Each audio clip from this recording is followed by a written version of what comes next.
What's happening? What's happening with it? Yeah, y'all already know what it is. You tuned in to another episode of Everything Boxing. There you go, talking that boxing again. Yeah, when y'all come in the building, make sure that y'all hit the like button and jump in the comments. Let me know you in the building. Yeah. It's finna go down. It's finna go down. I'm finna do a whole bunch of show and tell. I'm gonna show you and then I'm gonna tell you.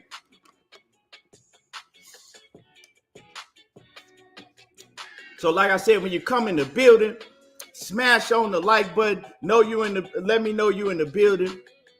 My man Teach in the building. DP Rocker. Phil J 508.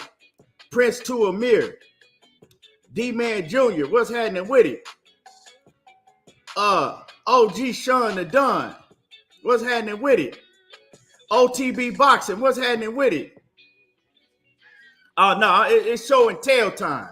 It's show and tell time today. Kevin Wells, what's happening with it?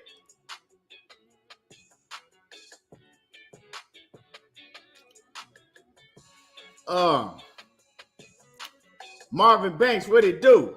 And like I said, when you come in the building, make sure that y'all smash on that like button. Oh, yeah, you already know. Smooth Groove, what's happening with it? It's show and tell time today. Yeah. D-Man Jr., Aisha, what's going on with it, Queen? Daryl Delos, my guy in the building. Yeah. So like I said, make sure that y'all hit that like button. And it's going to be, like I said, it's going to be some cooking going on today. We're going to recap this whole debate. So we're going to see what that shit was about. That judging, all that bullshit that was in the comments. We going to see what it was about in real time today. Because you can't just say some shit and then not be able to explain it to me. So we finna expose all the dick riding in the comments, right? We finna expose that whole debate and everything that went on over there.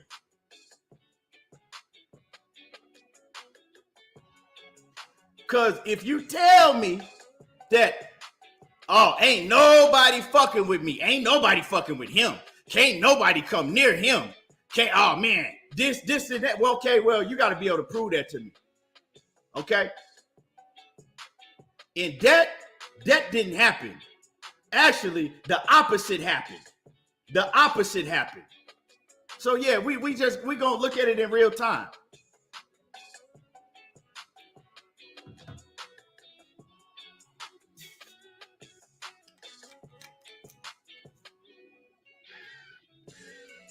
It ain't got nothing to do with Bftb. You know, he tried, but if you really want to keep it 100, he wasn't that successful.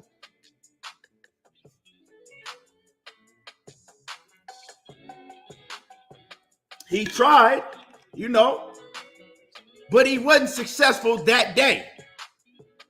He wasn't successful that day. That day, he got his grave dug. And like I said, I love my dude Bftb. And of course, he ain't going to tell you that. But like I said, we're going to look at this shit in real time and we're going to go over all of it. Because that's the only way I can see it. And I'm going to keep it 100. I'm going to pause it and I'm going to show you where I fucked up. I'm going to show you where he, you know what I'm saying? So I'm going to keep it 100 straight down the middle.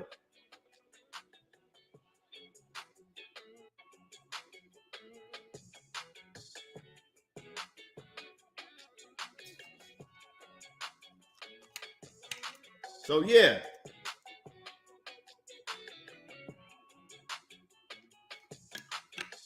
I said I went back and the chat was scoring the shit like 70% to 30, 80-20, shit like that. You know.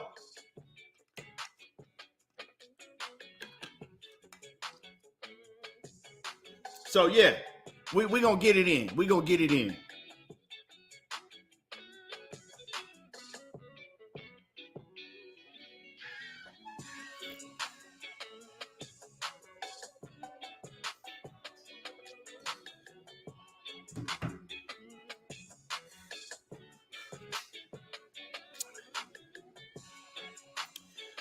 Yeah, so we gonna get in and we gonna expose all this shit.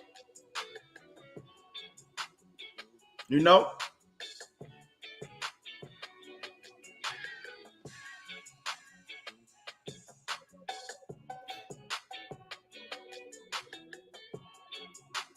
And World Combat Sports, what's happening with it? I see you in the building.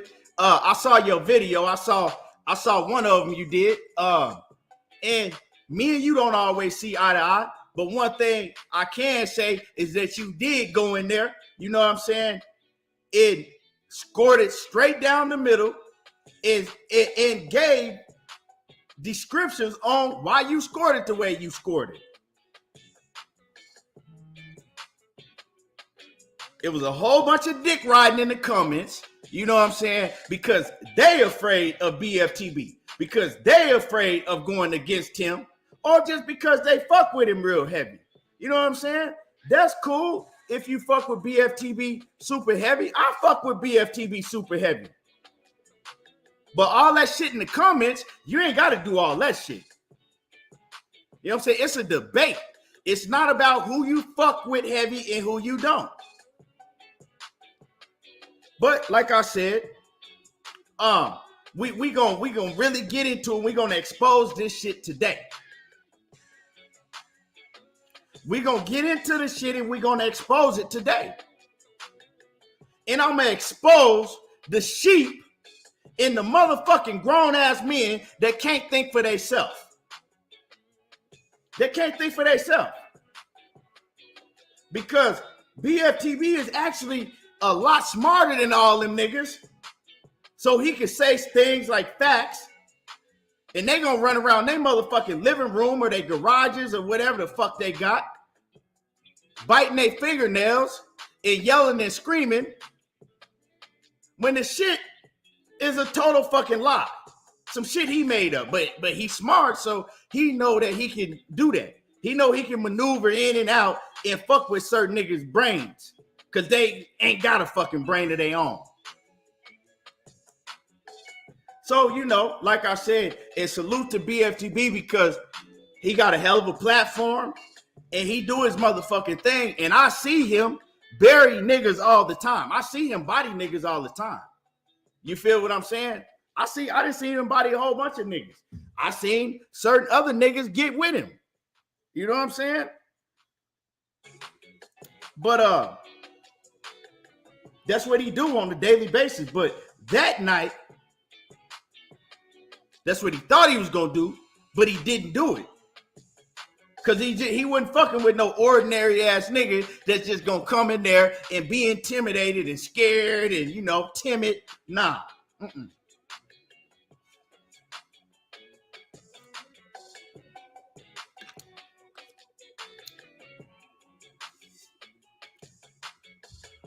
So, you know, like I said, I fuck with BFTB shit. I'm gonna fuck with this shit later on.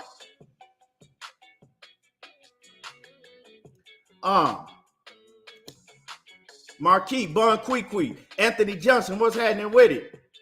Luke the Dunn, what's happening with it?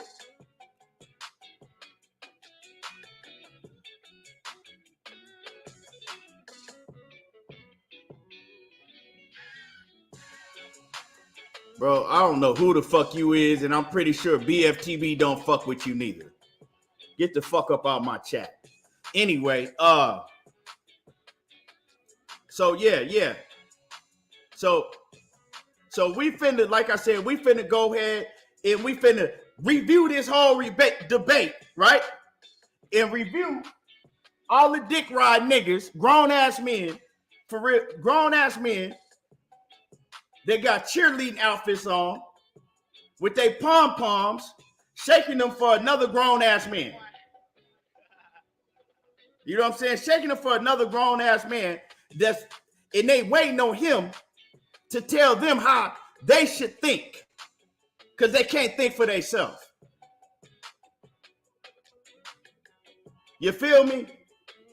That's what that shit was. A whole bunch of motherfucking niggas that's less than men that's fucking sitting around biting their fingernails, waiting on another man to tell them what to do, how to think, and when to move. But let's talk. Let's talk about it and let's get into it. Hold on. Let me go ahead and pull this shit up. Y'all give me a second.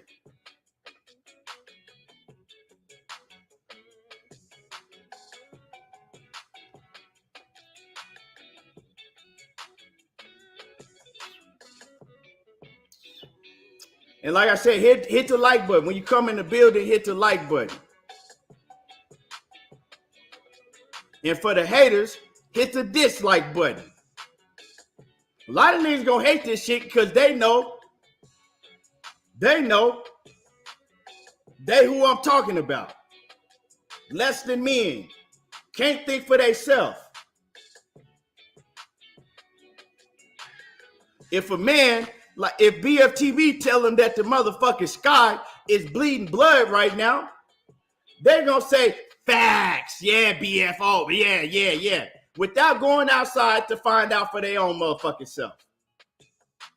But let's go. Hold on, let me pull this up.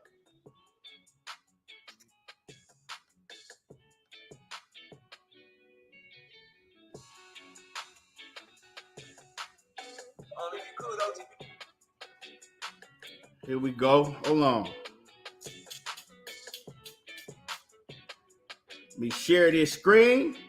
Let me share this screen and we're going to get into it. I fuck with niggas that stand on their own too. Not niggas that dick ride and need another man to tell them what's a fact and what ain't a fact, and niggas to tell them how to think.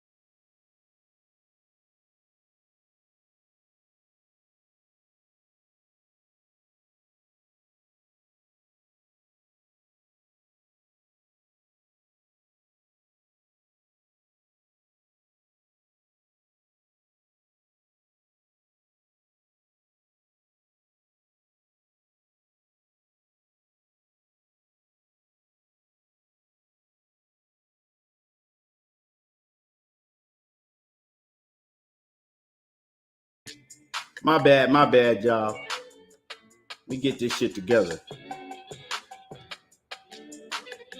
Okay, here we go. Here we go.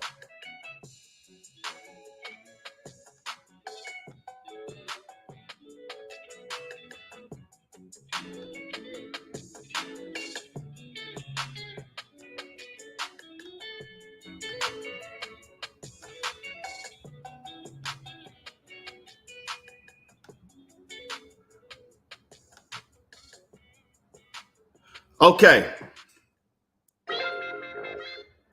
Now, let's go ahead and let's go ahead and get into it, y'all. Let's go ahead and get into it.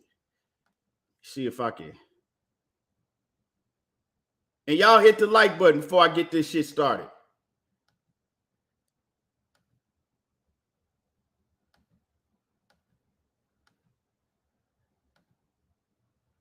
Here we go.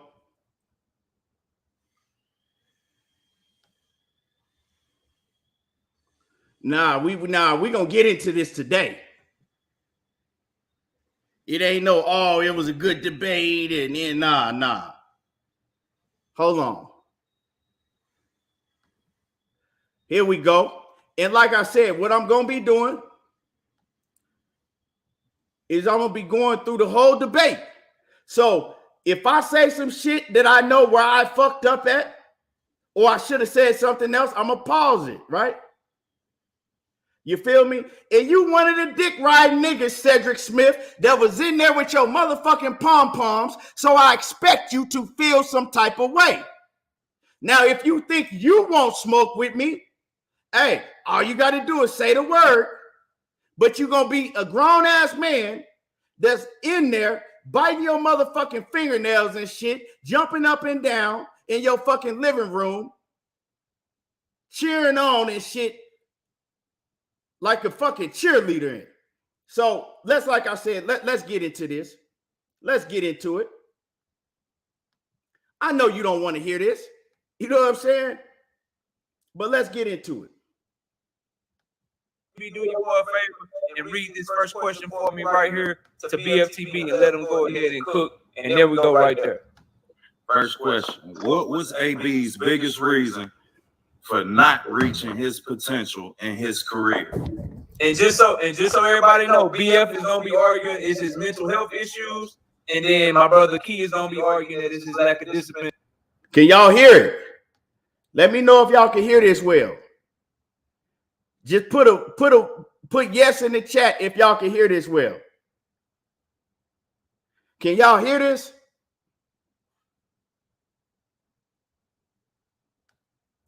Put a yes in the chat if you can hear it. Okay, cool. Bet. We up and running. We up and running. But BF, as soon as you start talking, the time gonna go. Go ahead, bro. All right. Well, I feel what you're saying, but I don't, and I got. So basically, right, the question right here was, it's right here. What was AB's biggest reason for not reaching his potential in his career? What was his biggest reason why he didn't reach his potential? Right now, BF is arguing what is supposed to be arguing that, you know, he did reach his potential. He did reach his full potential. And I'm supposed to be giving my argument, showing you, well, the reason he never reached his full potential, because most people feel that Adrian Brunner, he never reached his full potential. So that's what the argument is about. So everybody can understand. You did send me the question, right? But I don't, that's a constriction. Like you're limiting to one thing. But you asked me the question, what's his just cook however you want to cook, bro. What's the reason? You can't say what he gonna argue. You can argue whatever you want to argue, just don't say what he gonna argue. I got you. But I'm not even going there because my thing is, who's to say he didn't reach his potential?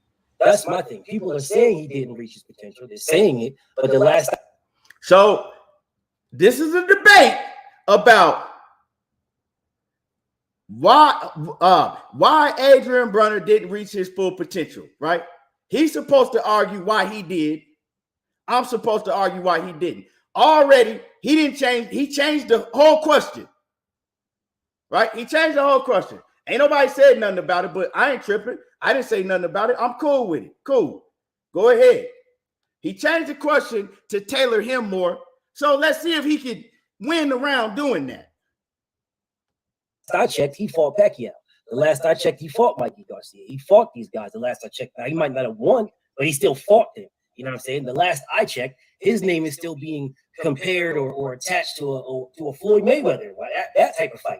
The last I checked, his status is higher than all these other guys' statuses. The last I checked, this is a pay-per-view fighter.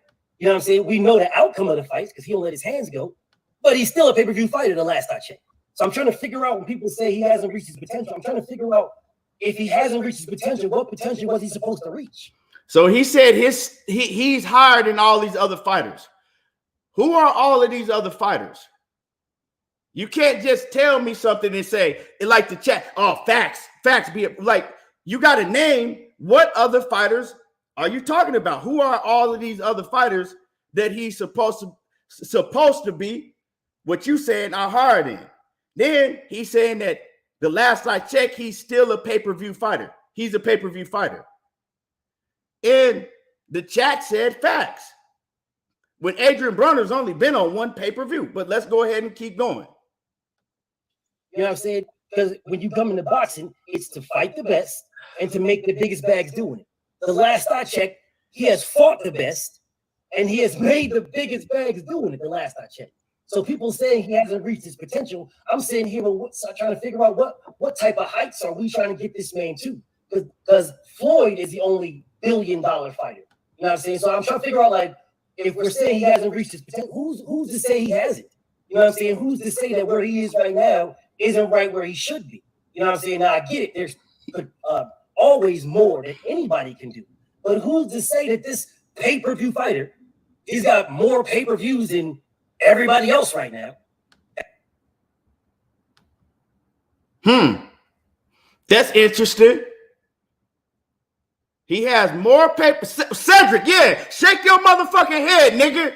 Dick ride that, nigga. You needed him to tell you that Adrian Broner has more pay-per-views than everybody else right now. Well, first of all, he didn't even clarify who everybody else is, but he did say everybody else right now. So you mean to tell me that Errol Spence has only been on one pay-per-view because Adrian Broner was only on one pay-per-view versus Manny Pacquiao? He said he said it multiple times and said facts behind it. And y'all agree with that shit in the chat, right? You mean to tell me that Adrian Broner's been on more pay-per-views than Gervonta Davis? You mean to tell me that Adrian Broner has been on more pay-per-views than Canelo Alvarez? But that's what he told y'all. And y'all said, oh, BFTB, he's really cooking. Fire emojis. Oh, you're killing him. You're putting, oh, he's starting early. You putting him in the grave, BFTB. BFTB, you putting him in the grave. Oh, my God. Why are you doing this to him, BFTB? Let's go ahead and keep going. That's a fact. You see, he's telling y'all that's a fact. So it must be a fact. And like I said, this don't have nothing to do with BFTB. This has everything to do with the judging. And I fuck with the, you know what I'm saying? I don't have nothing personal against the judge. I fuck with Yoda heavy. You know what I'm saying? I fuck with Smoke. But let's get the shit straight. And this had everything to do with that shit that was going on in the chat. Let's go ahead. You know what I'm saying? So I'm trying to figure out, like, how does this guy with more pay-per-views than all the top name fighters right now hasn't reached his potential? Said it again. He said that shit 4 times. And y'all said it was a fact. How's the guy who has fought Hall of Famers? How has this man not reached his potential? So I'm guessing that this man's potential was supposed to be make $1 billion and beat everybody in the sport of boxing. Because the last I checked, only one fighter did that. So you guys are literally just saying that his potential should be Floyd Mayweather-esque. So who are you guys? I haven't said nothing yet. I hadn't mentioned Floyd Mayweather. I haven't mentioned nobody because I haven't even went yet. So who are you guys? Because everybody in the chat was dick riding him. Nobody said that in the chat. So who are you guys? That's what you just can't make up shit in a debate and then go on and on and on about it. So who are you guys? That's what I want to know. Nobody said anything about Floyd Mayweather. Nobody. He made that up in his own head. He made that up. But he's clever enough because he know he got the whole chat, and then he got his niggas on the panel that he know that he can say whatever he want to. Now, let's go ahead and keep going. Let's keep going. When there's only one Floyd Mayweather. So if that's the man's potential, goddamn, Adrian Broner's good. Rebut that, though. So I just played y'all his whole first round. His whole first round was based on Adrian Broner being on more pay-per-views than anybody in boxing today. And his potential being Floyd Mayweather. That was his whole round. I didn't cut nothing out. I played the whole round.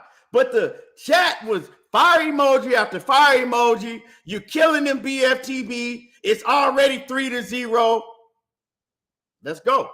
Now I'm gonna go. All right. That was his first round. Now I'm gonna go ahead and go. And like I said, I'm gonna do the same thing with myself. If I fuck up somewhere, I'm gonna stop and let y'all know. All right, everything boxing, my brother Key, it's on you. What was the biggest reason for not reaching his potential? Hold on, real quick. Hold on.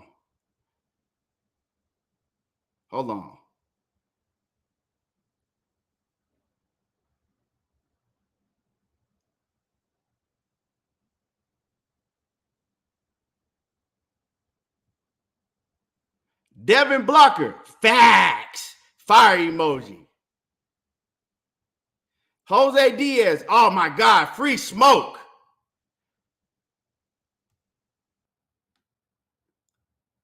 Fire, oh, BFTB talking that shit. Fire emojis. And I'm not even gonna go through the whole chat. I'm just letting y'all know the type of shit that was going on, right? What was fire and what was facts about what he said? I need somebody to explain this shit to me. Now let's go ahead and go. In his career, 10 minutes start when you start cooking, bro. Okay. His biggest reason was him being undisciplined and his lifestyle. That was the reason. We can go all the way back to Adrian Broner before he even turned professional, right? He wanted to be in the streets, run the streets, get in trouble. And where did that lead him? That led him in jail, facing over 50 years in prison because of his undisciplined lifestyle outside of the ring. Now, I'm already giving you examples of how Adrian Broner, right, undisciplined lifestyle outside of the ring is already, right, causing him problems before he even turned professional. But one of the judges said that I said things and I gave no merit and no facts to back it up. Smoke. Okay, let's go ahead. When Adrian Broner, when the people in Cincinnati was looking for Adrian Broner to go to the Olympics, to at least be able to go to the Olympic trials, nah, he was sitting in jail. And he missed his chance to go to the Olympic trials because he wanted to be a street nigga and run around, right, and be undisciplined. We can fast forward to today. He still tell you, oh man, F boxing. I'm going back to selling dope. I want to be a street nigga. So those are facts. That's one, you know what I'm saying? That's one example of his lifestyle, right?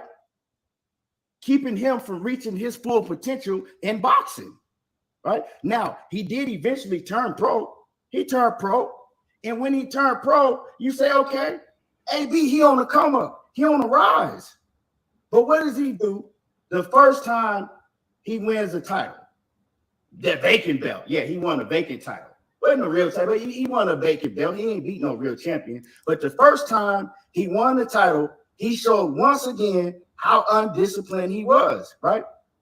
He went in, instead of defending the title, he didn't get a chance to defend his title, his WBO vacant title that he had won, because he missed weight by 4 pounds against Vicente Escobedo. Now, let me tell you, right. Let me stop it right there, right?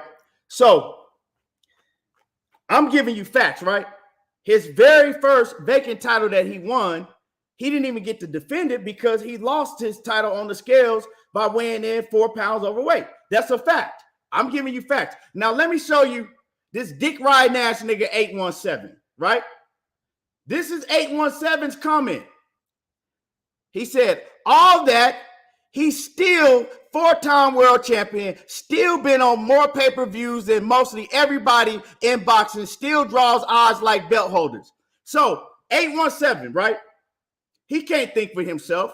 He needs BFTB to tell him how to think. Perfect example right there. BFTB told him that Adrian Broner has been on more pay-per-views than everybody else in boxing, right? And then 817, what does he do? He goes in the comments and regurgitates what BFTB told him. But this man is on boxing panels every day. He's on boxing panels every day. He's supposed to know boxing in and out. So you mean to tell me that this man don't even know that Adrian Broner's only been on one pay-per-view? But he wants to go regurgitate what he heard Bftb say because Bftb said it, repeated it 4 times, and told you it was a fact. If that ain't dick riding in a nigga that can't think for himself, I don't know what is. Let's go ahead and continue. I don't know who that is, but you know, I mean, let's go back. Hold on. Chance to defend his title, his WBO vacant title that he had won because he missed weight by 4 pounds against Vicente Escobedo.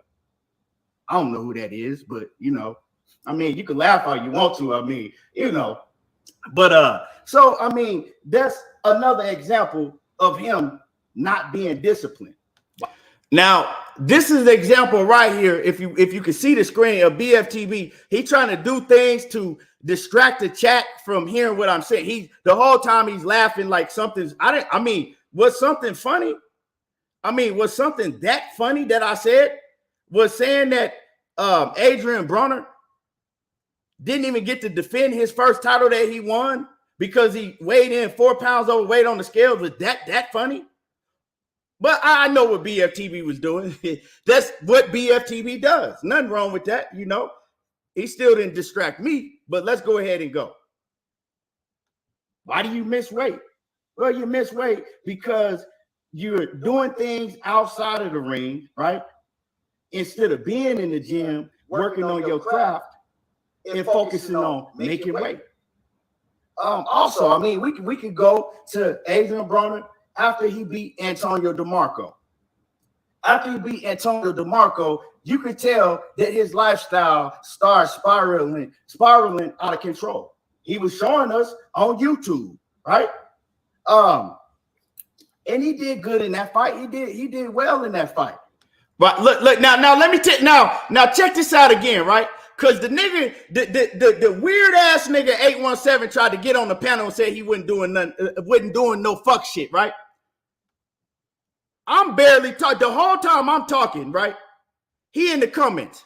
Keon is dead in the water. I'm sorry. What? So now y'all see what I'm saying about this nigga.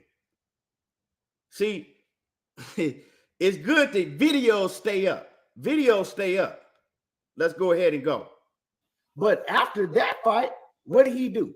He fought Gavin Reese, a 5'3.5" midget, a motherfucking midget, a domestic level fighter, a C- level fighter.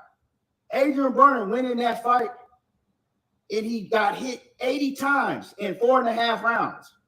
Yeah, by Gavin Reese. Gavin Reese hit Adrian Broner 80 times, I'm sorry. He hit Adrian Broner 80 times in only 4.5 rounds. Because Adrian Broner, he got to acting a fool outside of the ring. He thought nobody could touch him after he beat Antonio DeMarco. And he didn't need to train like that no more. He only needed to train good enough to make weight. That's it.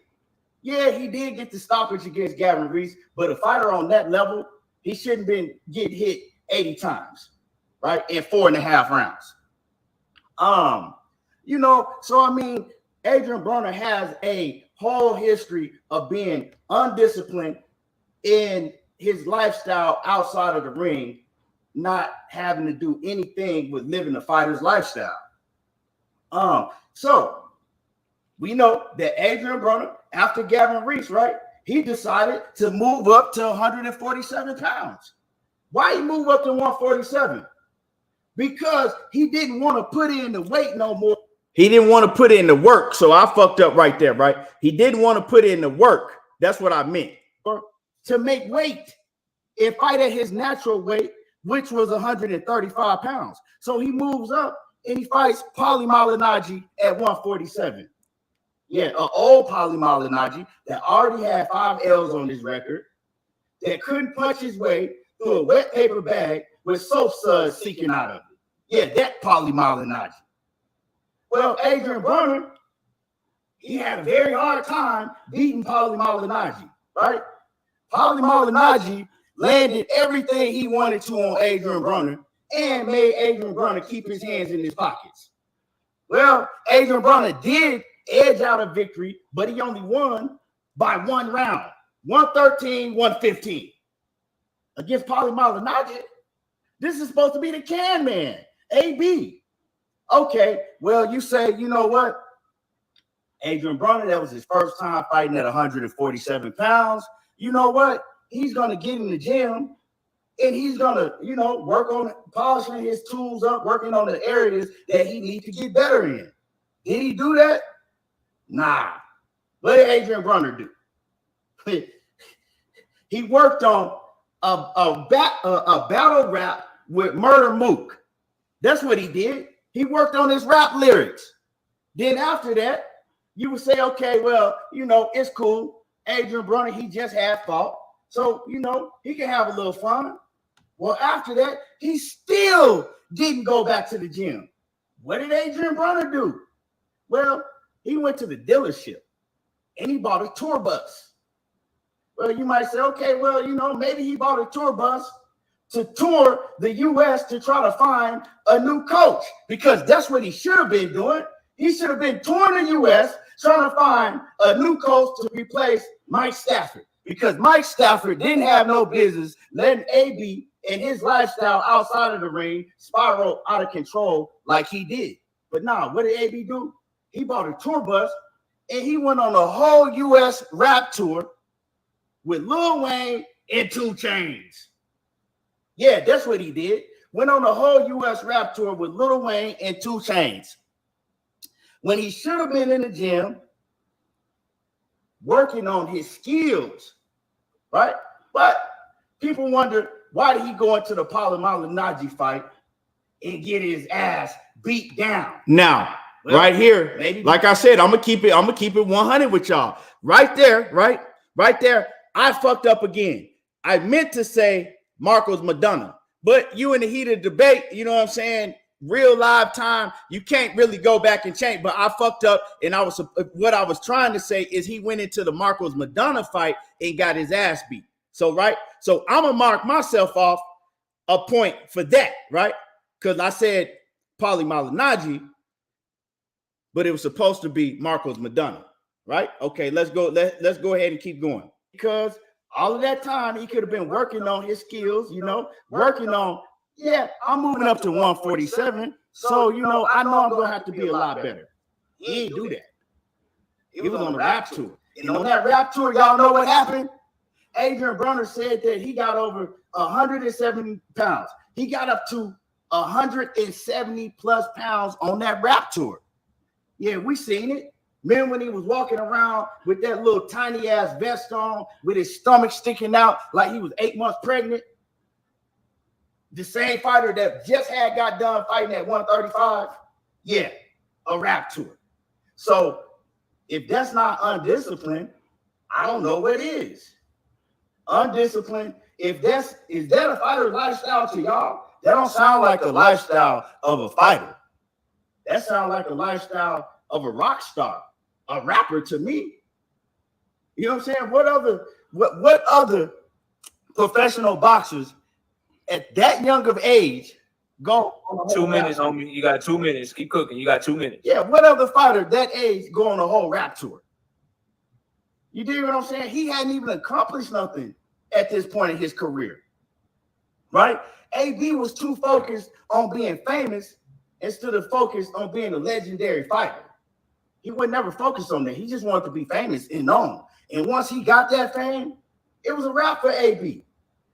And also, I want y'all to look at AB and the people around him. Everybody that was around AB throughout his career, they had stints where they started fucking up too because they was around Adrian Broner. Gervonta Tank Davis, when he was hanging out with AB, he started missing weight, showing up to fights drunk and shit. You know, but he had sense enough to know, I got to get away from Adrian Broner. Errol Spence, the same thing with Errol Spence. When he started kicking it with AB, he started to spiral out of control. But once again, he noticed, I got to get away from Adrian Broner. Adrian Broner's biggest reason for not reaching his full potential is because he was undisciplined and he lived a lifestyle that wasn't conducive to being a professional fighter. That's why. I'm done. Already. All right, man. We on to the rebuttal. Okay. We got my. Okay, now, right there. And Yoda, I shouted you out early. I told everybody I fuck with Yoda. I fuck with you and Smoke. But I'm gonna tell you, you got it wrong on this debate. You got it wrong. You know what I'm saying? So that's just what it is. Ain't nothing personal. Like I said, this is about that shit that was going on in the chat. So you got niggas like that's in here right now. Mr. Vegas, dick ride to the fullest, Bftb, right? Dick ride. Said Bftb won 3-0, right? When Bftb just clearly told you that his 2 points that he made, the whole first round was, is he supposed to be compared to Floyd Mayweather? He made that up. Nobody mentioned Floyd Mayweather but him, right? And how big of a pay-per-view star Adrian Broner was in that he's still selling more pay-per-views than anybody in boxing today, and said facts and repeated that 4 times. That was the only points that he made in the whole first round, his opening round. Mr. Vegas says Bftb won first round, and listening back, I believe so. Well, that shows how big of a fucking idiot you are. That shows how big of an idiot you are, Mr. Vegas, and that you can't think for yourself. So, because if you tell me this man won and he telling you shit that's clearly not true, but you voted for him. Yeah, you a dick rider, nigga. That's not an opinion. If a man tell you some shit and I break it down to you that, hey, he fucked up, that ain't nowhere near the truth, and you come back on and say, oh man, Bftb won. Yeah, you dick riding, nigga. You dick riding. Now, let's go ahead and keep going. So I think it's on. This is Bftb. This is he about to rebuttal. Brother Bftb, you got 5 minutes to rebuttal. Go ahead, man. Cook. As soon as you start cooking, the 5 minutes start.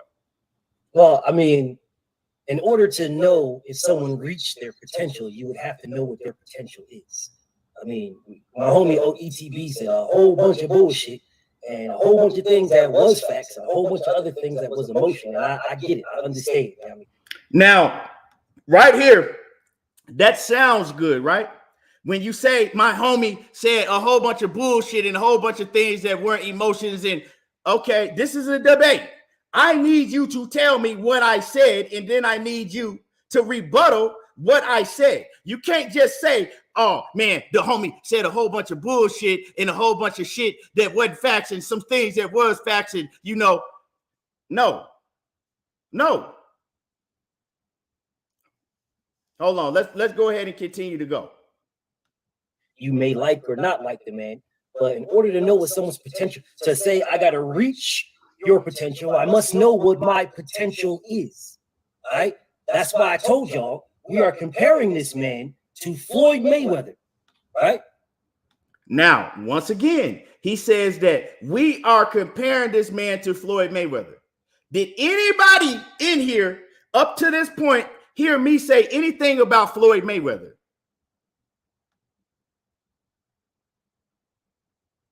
I'm not letting it go. What are you talking about? I gotta let it go. When Bftb made a whole video after the debate, was y'all in his shit telling him, oh, you need to let it go to Bftb? No. What you mean I gotta let it go? It ain't about me and Bftb. First of all, me and Bftb, we good. I fuck with Bftb. But you can't tell me what I need to do on my channel. Because like I said, when Bftb made a whole video, right, talking about nobody can fuck with him and how he bodied me, nobody went in his shit and told him, oh, well, you need to let it go. Nah, bro, I'm not trying to hear that. So let's go ahead and keep going. He has to be undefeated, beat everybody he's fought undefeated, and make $1 billion. So let's keep it 100 again. First of all, I never mentioned Floyd Mayweather. He said that. Second of all, right, he said that Adrian Broner has to be undefeated, fight everybody, that he beat everybody he's ever fought, make $1 million. I didn't say none of that. This is a rebuttal. He's supposed to rebuttal what I said. He's rebuttaling, he's rebuttaling shit that he made up in his own head, and he still hasn't mentioned none of the facts that I brought, right? I brought how Adrian Broner, from the beginning of his career, before he even turned professional, how he was in the streets, being undisciplined, and led him to get locked up, and he was facing 50 years, and what that did is it made him miss the Olympic trials. I brought that up, right? He didn't rebuttal that. I also brought up how he went on the rap tour. Well, I'm gonna just keep going, right? I'm gonna just keep going. I'm gonna let him finish cooking. All right, now, if we're using that comparison, my man ETB said the man went on a rap tour. Source sounds like he's making money on a rap tour to me. He started to mention all these fights that Adrian Broner was getting beat on. He sure did win those fights. He didn't mention any of the fights that he lost. He won those fights.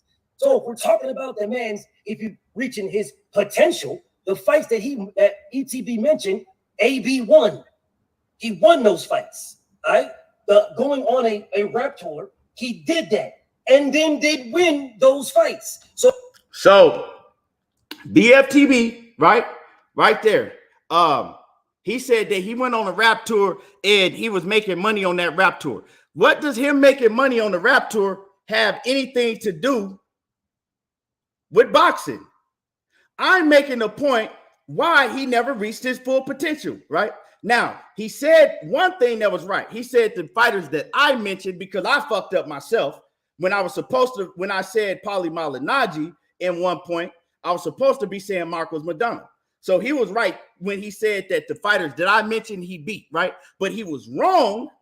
And nobody caught that. He was wrong when he said that Adrian Broner went on a rap tour and then won his fights after that. No, he went on the rap tour and got the shit beat out of him by Marcos Maidana after he went on that rap tour. But y'all, right? Y'all said he was cooking. Y'all said it was fire.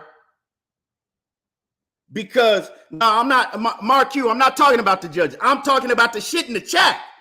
The chat had me losing like 70%, 75% to 25% or some shit like that. You feel me? I'm gonna do better than that. There you go. Now let's go ahead and keep going. So if we're talking about the man's potential, we must be saying, where should he be? Where should he have been? That's his potential. I believe this is where the man should be. And then we can talk about why he didn't get there. But ETB didn't say anything about where he should be. He said nothing about that. Nothing. So I say again. So am I supposed to talk about where he should be because you changed the question?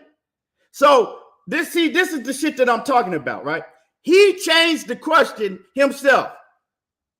Yeah, I'm doing the same thing you was doing, BFTB, when you made that video, right, talking about nobody can fuck with you. But if you was in here earlier, I said this don't have nothing to do with you. I'm debunking that shit that went down in the chat and all them bias-ass, bitch-ass niggas that was doing all that extra shit in the chat. That's what I'm doing. That's what I'm doing. So this ain't got nothing to do with you. I already said I'll fuck with you. I said I'm gonna be on your channel fucking with you later. It don't have nothing to do with you because you are the debater. You supposed to do what you do. You feel what I'm saying? BFTB ain't got nothing to do with you. So, let's go ahead and keep going. Are we saying that this man should be Floyd Mayweather? He should be undefeated versus everybody he fought and a billionaire. Because the last I checked, this man fights on pay-per-view more than everybody else.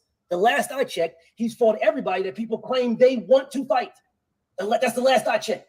All right? This man is still selling out when you know he don't let his hands go, and he still sells out. Sounds like he reached something to me. Now, if you're saying he should have reached something more than that, you're damn straight telling me what that more is. But I'll give you more time to rebut that. So, like I said, everything Everything you said, BFTB, right? You didn't rebut nothing I said. Everything you said was things that you brought up in your head. I never said anything about Floyd Mayweather. Nothing at all. I never said that he needed to beat every fighter that he's been in the ring with. I never said that he needed to make billions. You said that. But what you were supposed to be doing was rebutting everything that I said. But you didn't. All you did was say that, oh, he went on a rap tour. You said he went on a rap tour, but wasn't he making money on the rap tour? What does him making money on the rap tour have anything to do with him being undisciplined? I showed everybody, well, he went on a rap tour, a worldwide rap tour with 2 Chainz. He got overweight. He was weighing over 170 something pounds. And then he came back and got the shit beat out of him by Marcos Madonna. So what I was saying had merit to my argument. What you said is you flipped some shit and then you said a whole bunch of things that was in your own brain that I never mentioned. I hadn't even mentioned Floyd Mayweather to this point. I hadn't mentioned nothing about money. But hold on. Give me 1 second. Let me plug this computer up.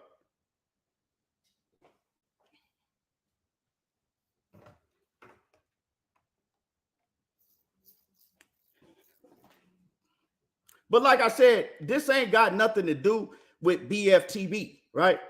This has something to do with me thinking that, right, that first of all, that chat shit was outrageous, right? Because they are the judges. The chat were the judges. Let's go ahead and keep going. So this is my rebuttal. And like I said, I'm keeping it 100. If I fuck up somewhere, I'm going to stop it and I'm going to let y'all know. All right, real quick for teaching the people at the chat that are asking. The question is, what's AB's biggest reason for not reaching his potential in his career? BF flipped the question and answered that he did reach his potential. That's what he's arguing right now. And ETB is arguing that he didn't reach his potential because of how undisciplined that he was. So I hope that's clear for everybody. ETB, you got 5 minutes for your rebuttal. Go ahead, man. Time starts as soon as you start cooking, bro. So he said that, right? He reached his potential. He also said that he mentioned that Adrian Broner is a pay-per-view star. You cut your camera off. I heard what you said. You said Adrian Broner is a pay-per-view star, right? This man is still on pay-per-views. This man is doing more pay-per-views than anybody else. That's what he said. Well, the last time I checked, Adrian Broner only been on 1 pay-per-view. He said it and he looked in the camera and he told y'all it was a fact. I rebutted it. Right? Did I not? Okay, go ahead. That was against Manny Pacquiao in a fight that he performed horribly, that he just tried to survive, right? So he's not a pay-per-view star. First, look, the debate, right? I ain't even rebutted. I just got done, right? I just got started rebutting, right? The chat already in there. BFTB won this round for sure. BFTB won this round. Come on, man. Like I said, this is exposing that shit that went down. I'm exposing all of that shit. Of all, he also said that Adrian Broner is still selling out arenas. The last time Adrian Broner sold out an arena? The last time I checked, he fought Giovanni Santiago last time, and he didn't sell out a motherfucking thing.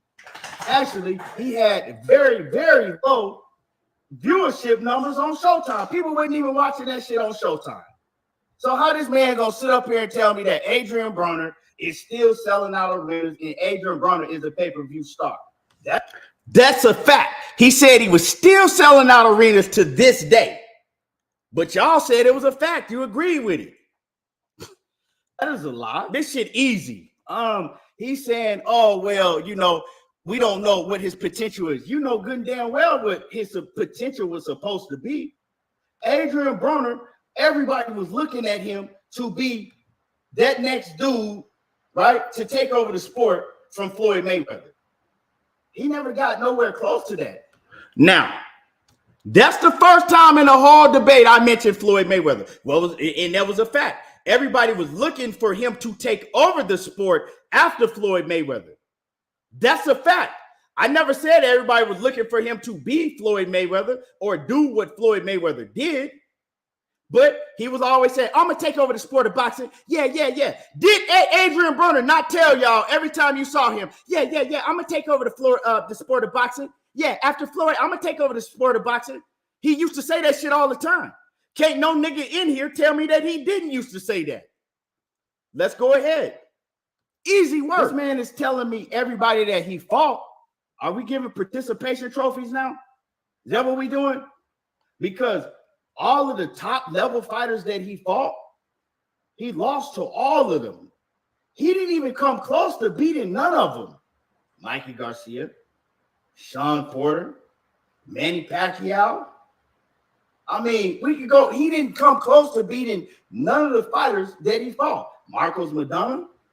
I mean, I guess now Bftb, he wants to give out participation trophies, right? Getting in the ring and losing to everybody. That's what Adrian Broner did. If I go out right now and run track against Usain Bolt and he beats me by 10 whole meters, does that mean I should be on the Olympic team because I got to run against Usain Bolt? No, it doesn't. So he didn't say too much. You know what I'm saying? He didn't say too much of nothing. But that's all I got to say because it ain't really nothing else for me to rebuttal. Now, that was easy. I went in there and I rebutted everything that he said. Every point that he said, I went in there and I addressed it and I shut that shit down. I addressed it and I shut that shit down. Easy work. Easy work. But the chat, right, from his channel that came over, his whole channel came over there and the chat voted like, what was it, like 75% to 25 or something like that? Come on now.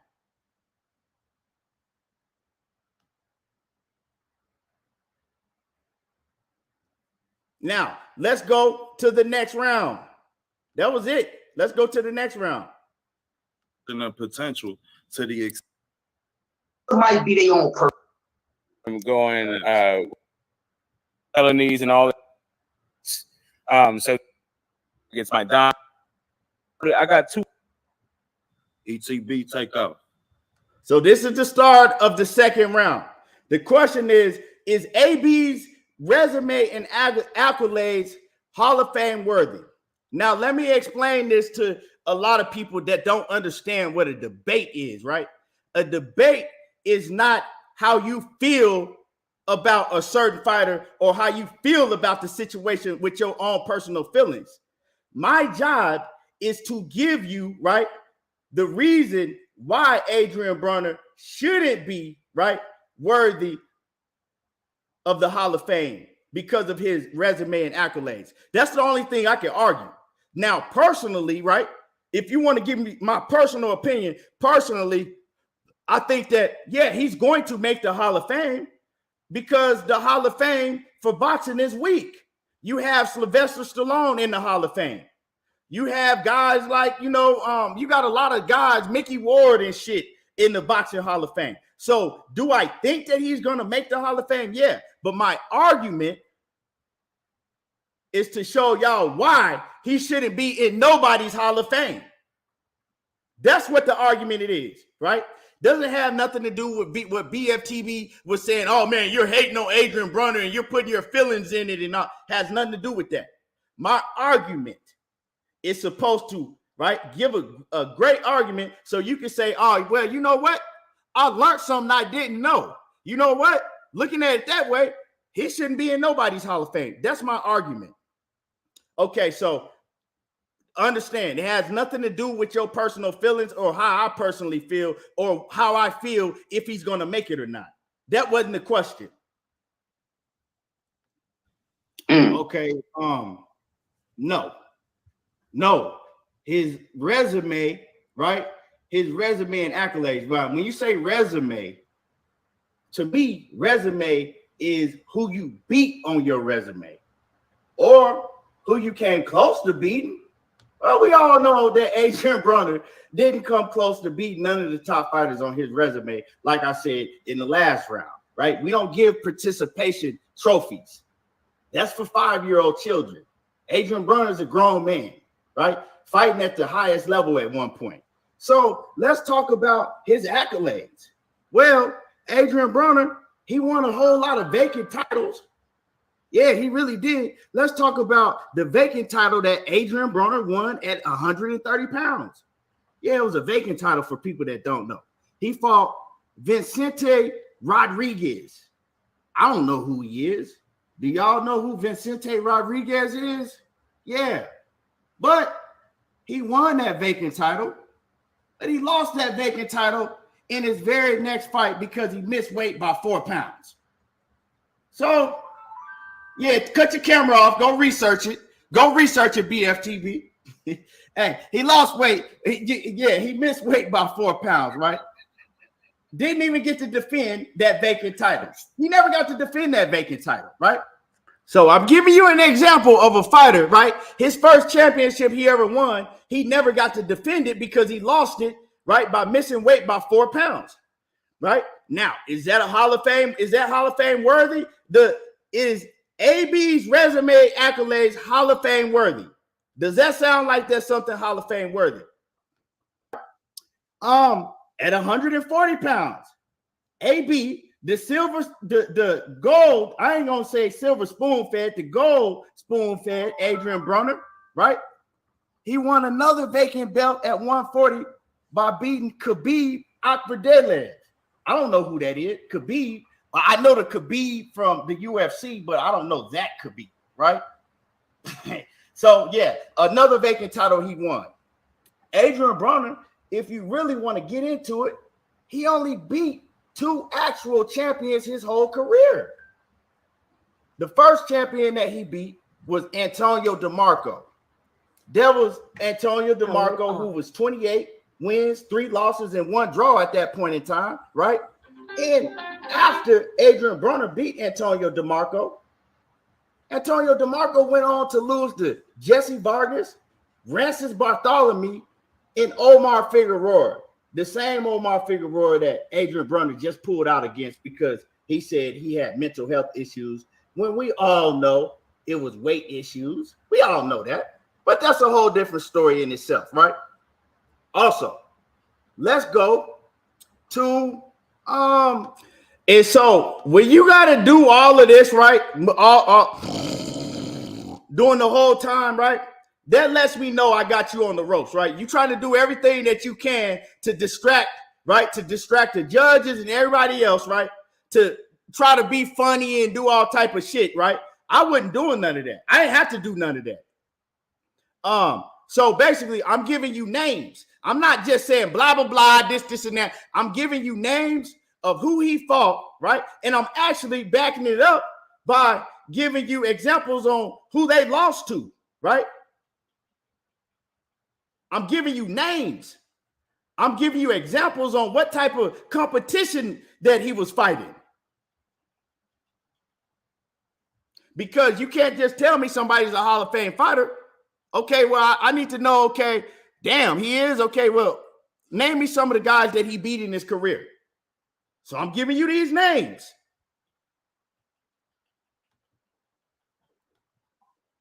Let's go to the second fighter that he actually beat, right? That was a champion, right? The first was Antonio DeMarco. The second that he actually beat was Paulie Malignaggi. Yeah, pillow-fisted Paulie Malignaggi. The same Paulie Malignaggi at the time that had 5 L's on his record, that was old and washed up. And Adrian Broner, like I said, only beat him by 1 point. 115, 113 on the scorecards, 1 point. That's a Hall of Fame fighter. That's a Hall of Fame resume right there. Okay, because we always talk about that Adrian Broner is a 4-division weight champion, but we never talk about how he got those belts. How they saw Adrian Broner as a draw, somebody that was charismatic, that could sell. So here, we're going to find you a vacant title. Here, we're going to find you a vacant title over there. He wasn't beating real champions for their title. He was winning the belt by beating vacant champions. Now, let's talk about the problem, right? The guy that was, when he was the problem, nobody could F with AB. You know what I'm saying? You hear people say that all the time. He didn't start looking bad in his fights until after he lost to Madonna, because Madonna had gloves that didn't have no padding in them. But before that, AB was a problem. Well, was he really a problem? Because if you really look into Adrian Broner's career, he showed that he actually always had problems with pressure fighters, right? At 130 pounds, let's go to Daniel Ponce de Leon, where Adrian Broner only threw 351 punches the whole fight to Ponce de Leon's 592 punches. For a 130 pounder, 351 punches the whole fight. But Ponce de Leon is a pressure fighter, right? Also, now I'm giving you examples, right? What I'm doing right here is I'm giving so for people that can't keep up, I'm giving everybody an example, right? Of everybody that says that Adrian Broner he's a fucking problem before he ever fought Marcos Maidana. The only reason is because of what happened in that Marcos Maidana fight. I'm giving you an example of Adrian Broner always having problems with pressure fighters that were like Marcos Maidana, right? I'm giving you that example for the people that believe, well, Adrian Broner was a beast before he got in the ring with Marcos Maidana. Well, I gave you the caliber opponents that he was beating. Now I'm giving you an example of him always, right, throughout his history of his career, having problems with pressure fighters. And I'm giving you stats. Let's go ahead and continue to go. He showed in that fight, if you pressure him and you have a high punch value, he don't use his jab. He doesn't use his jab effectively at all. You know why? We saw in that fight that he only landed 25 jabs. In the whole fight, he only landed 25 jabs. We know that Adrian Broner doesn't know how to transition from defense to offense very well at all. That's why he keeps his hands in his pockets against pressure fighters, right? We can go to the Marcos Maidana fight. Another fighter that throws a lot of punches, that's a pressure fighter. What did AB do in the Marcos Maidana fight? Well, in 12 rounds, he only threw 400 punches. In that fight, he only landed 27 jabs. So was he really a problem? Was he really a Hall of Fame fighter that was winning all of these belts in different weight divisions? No. He was, all that shit was smoke and mirrors, right? And to mind you, we all know how he got beat down very badly by Marcos Maidana, right? Got dropped 2 times, was damn near crying in the ring, right? He was on the turnbuckle damn near crying, trying to get out of the fight. Remember that? Acting like he got headbutted in the chin and shit. But against Daniel Ponce de Leon, Daniel Ponce de Leon drew more than him and landed more, right? And AB only beat Daniel Ponce de Leon by 1 point. Is that a Hall of Fame fighter? That's a problem. Now let's go to all of the times that AB missed weight. That was a problem that he had in his whole career. He missed weight 8 times. He either missed weight 8 times or made them change the weight, beginning back all the way to the beginning of his career. Now, I gave y'all information that you didn't even know. Didn't nobody know this nigga had missed weight 8 times or made him change the weight before the fight? Now, I'm giving, right? I'm saying things, I'm giving examples, and I'm even giving y'all the year when it started. But see, it's too much. Rafael Laura, missed weight. Guillermo Sanchez. Wait, hold up. Is he giving names? I didn't say no blah, blah, blah. And he said and this, and that. I'm actually giving the names of the guys that he missed weight against. Undisciplined in missing weight or having them change the weight 8 times. Yeah. So, I mean, you know, and a fighter that's only beat 2. Hold on. I got to run that back because I skipped it. In that fight, he only landed 20. divisions? No. Hold on. He was, all that shit was smoke and mirrors. Hold on. His jab. He doesn't use his jab effectively at all. You know why? We saw in that fight that he only landed 25 jabs. In the whole fight, he only landed 25 jabs. We know that Adrian Broner doesn't know how to transition from defense to offense very well at all. That's why he keeps his hands in his pockets against pressure fighters, right? We could go to the Marcos Maidana fight. Another fighter that throws a lot of punches, that's a pressure fighter. What did AB do in the Marcos Maidana fight? Well, in 12 rounds, he only threw 400 punches. In that fight, he only landed 27 jabs. So, was he really a problem? Was he really a Hall of Fame fighter that was winning all of these belts in different weight divisions? No. He was, all that shit was smoke and mirrors, right? And to mind you, we all know how he got beat down very badly by Marcos Maidana, right? Got dropped 2 times, was damn near crying in the ring, right? He was on the turnbuckle damn near crying, trying to get out of the fight. Remember that? Acting like he got headbutted in the chin and shit. But against Daniel Ponce de Leon, Daniel Ponce de Leon threw more than him and landed more, right? And AB only beat Daniel Ponce de Leon by 1 point. Is that a Hall of Fame fighter? That's a problem. Now let's go to all of the times that AB missed weight. That was a problem that he had in his whole career. He missed weight 8 times. He either missed weight 8 times or made them change the weight. Beginning back all the way to the beginning of his career, Rafael Lara missed weight. Guillermo Sanchez missed weight by 3 pounds. Vicente Escobedo, I told y'all about that time when he lost his first Bacon title he won. He missed weight by 4 pounds. Ashley Theopen missed weight. Adrian Granados missed weight. Giovanni Santiago, they changed the weight for him. John Molina missed weight. Yeah, 8 times. Go ahead. Does that sound like a Hall of Fame worthy fighter to you? A fighter that's this undisciplined in missing weight or having them change the weight 8 times? Yeah. So right there, I gave you all of the times that he missed weight, right? 8 times. He either missed weight or they changed the weight for him right before the fight because he wasn't going to make weight. I gave you those facts. I gave you those names. And the point is that somebody that should be in the Hall of Fame?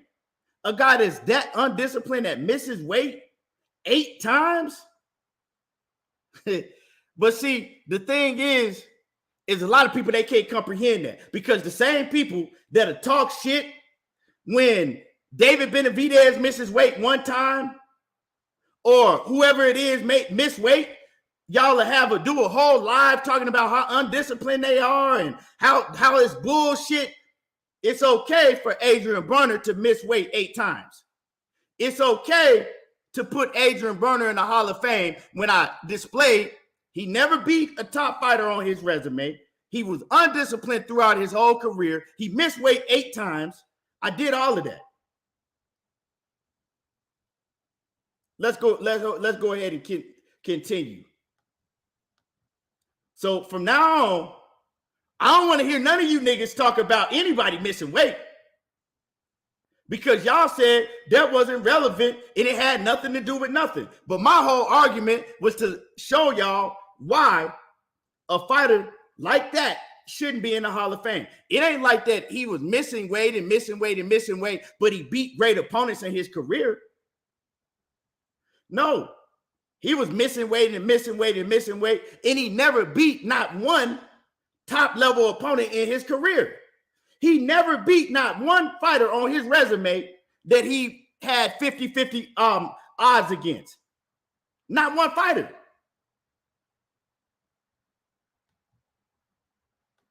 So, I mean, and a fighter that's only beat 2 world champions his whole career. not vacant titles that they give to you because they know that you have a name in the sport and you can sell a little bit at that time, right? And he's just simply a fighter that's failed when you look at his career. He's failed all around, miserably, every single time, especially when he gets in the ring with a top-level fighter. He fails. He don't even come close to beating the Sean Porters, the Manny Pacquiaos, the Mikey Garcias, and we could go on and on. Like I said, I don't need 10 minutes because I'll dig his grave in 5. Stay up, Kane. Stay up, Kane. Don't die. Oh, my bad. We got shots.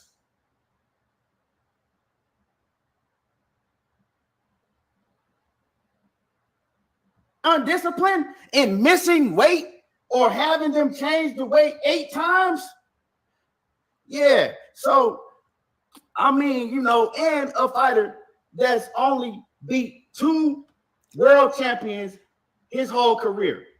Not vacant titles that they give to you because they know that you have a name in the sport and you can sell a little bit at that time, right? And he's just simply a fighter that's failed when you look at his career. He's failed all around, miserably, every single time, especially when he gets in the ring with a top-level fighter. He fails. He don't even come close to beating the Sean Porters, the Manny Pacquiaos, the Mikey Garcias, and we could go on and on. Like I said, I don't need 10 minutes because I'll dig his grave in 5. Stay up, Kane. Stay up, Kane. Don't die. We got shots fired. We got round 2. We got round 2. So, right there. Now, I gave more than enough to show you why, right? This is what I'm supposed to be, right? Giving y'all reasons why he's not Hall of Fame worthy, why his accolades and resume is not Hall of Fame worthy. I went through his resume. I told you who he beat, what level of competition he was beating, right? I also told you who he didn't beat. And I showed y'all every time he stepped up his level of competition, he lost all those fights. I also showed you how undisciplined he was. He was missing weight all the time. Hustle Holmes says, what does missing it? Hustle Holmes is another huge Adrian Broner fan. That's why I said in the beginning of this, right, you got to take your feelings out of the debate. It doesn't matter how you feel about a fighter. This is a debate. Now, Hustle Holmes asked me, what does missing weight got to do with the Hall of Fame? Discipline has nothing to do with the Hall of Fame. Tyson was hella undisciplined. Salute, champ. Tyson did great things in his career. Tyson was the youngest heavyweight champion of all time. You can't compare Adrian Broner to Mike Tyson.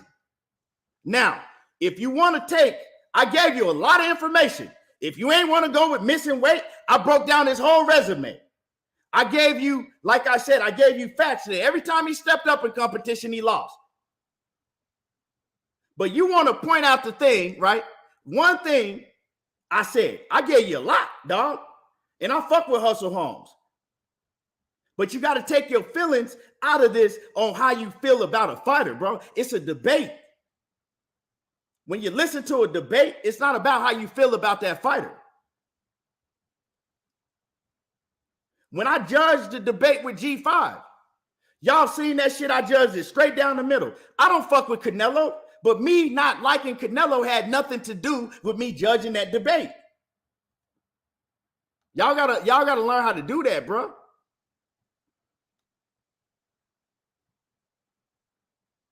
You know what I'm saying? Y'all gotta learn how to do that, bro.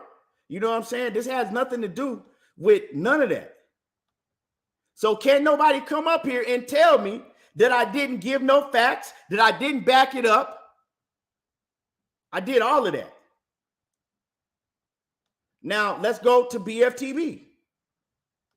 2 on BF round. BF the time starts as soon as you start cooking 10 Now, minutes. you can keep your camera on and do all that laughing in the background to get your motherfucking fans that you brought up, your audience that you brought up hyped up, but it ain't gonna work with me. Try that shit with somebody else. Go ahead. Okay, I'm glad that you say Y'all nigga, my nigga BF a fool. BF was sitting there. Hey, BF, he witty with it though. He was doing all type of shit in the camera.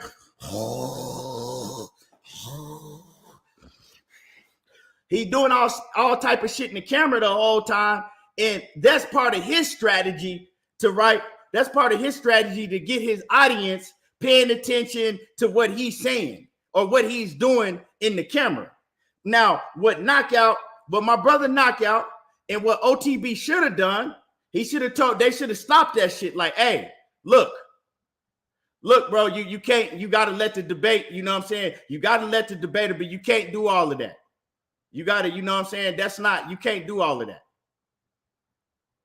Cause if I get on camera, right, and get to fucking running around my living room and laughing and jumping up and down and doing push-ups and shit, I guarantee you they would have said something to me about it.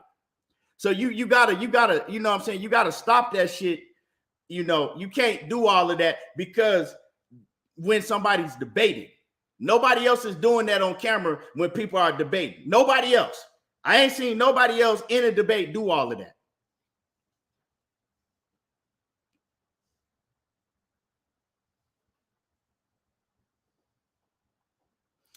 So let's go ahead and continue to go.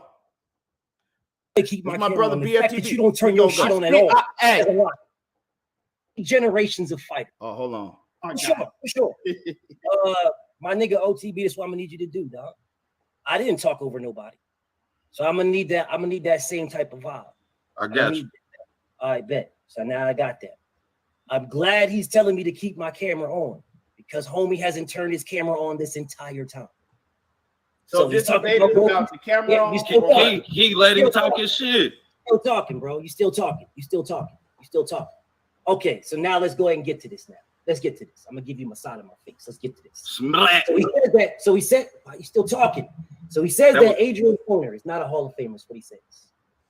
Okay, so in the three generations of fighters, there's roughly 20,000 fighters per generation, roughly.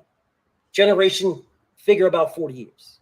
That's about a 40-year span of a fighter. They say when a fighter gets 40 years old. So you figure that's your roughly about 40 years old. So you see about 40 years. So from 1900 to now is about 3 generations of fighters.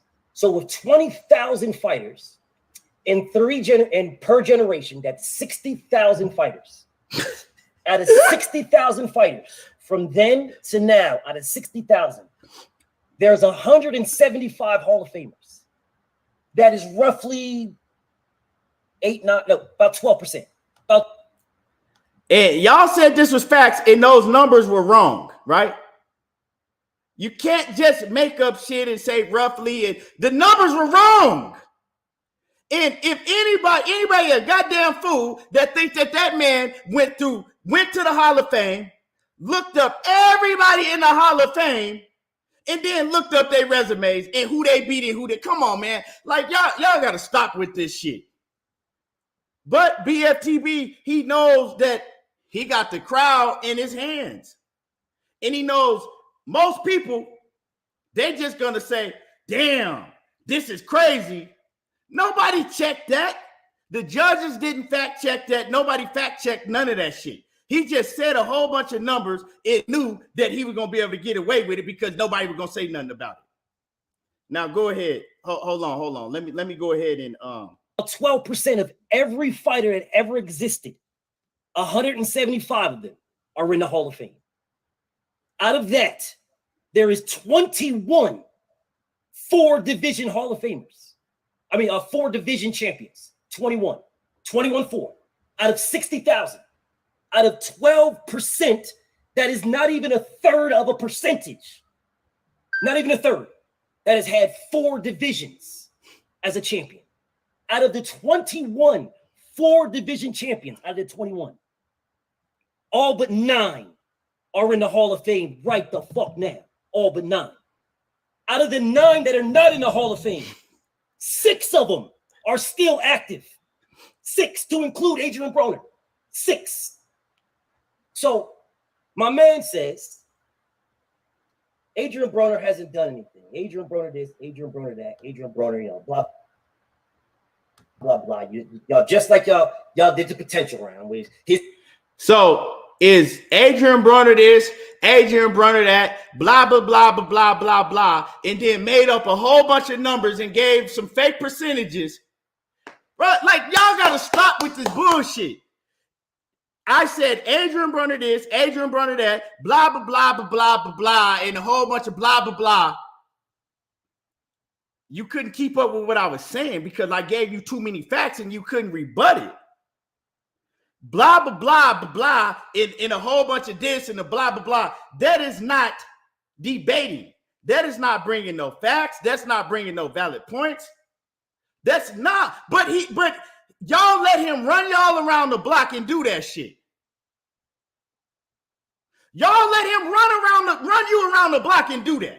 Say, oh, he said a bunch of blah, blah, blah, and then you put fire emojis and facts, BF, and oh my God, he's cooking.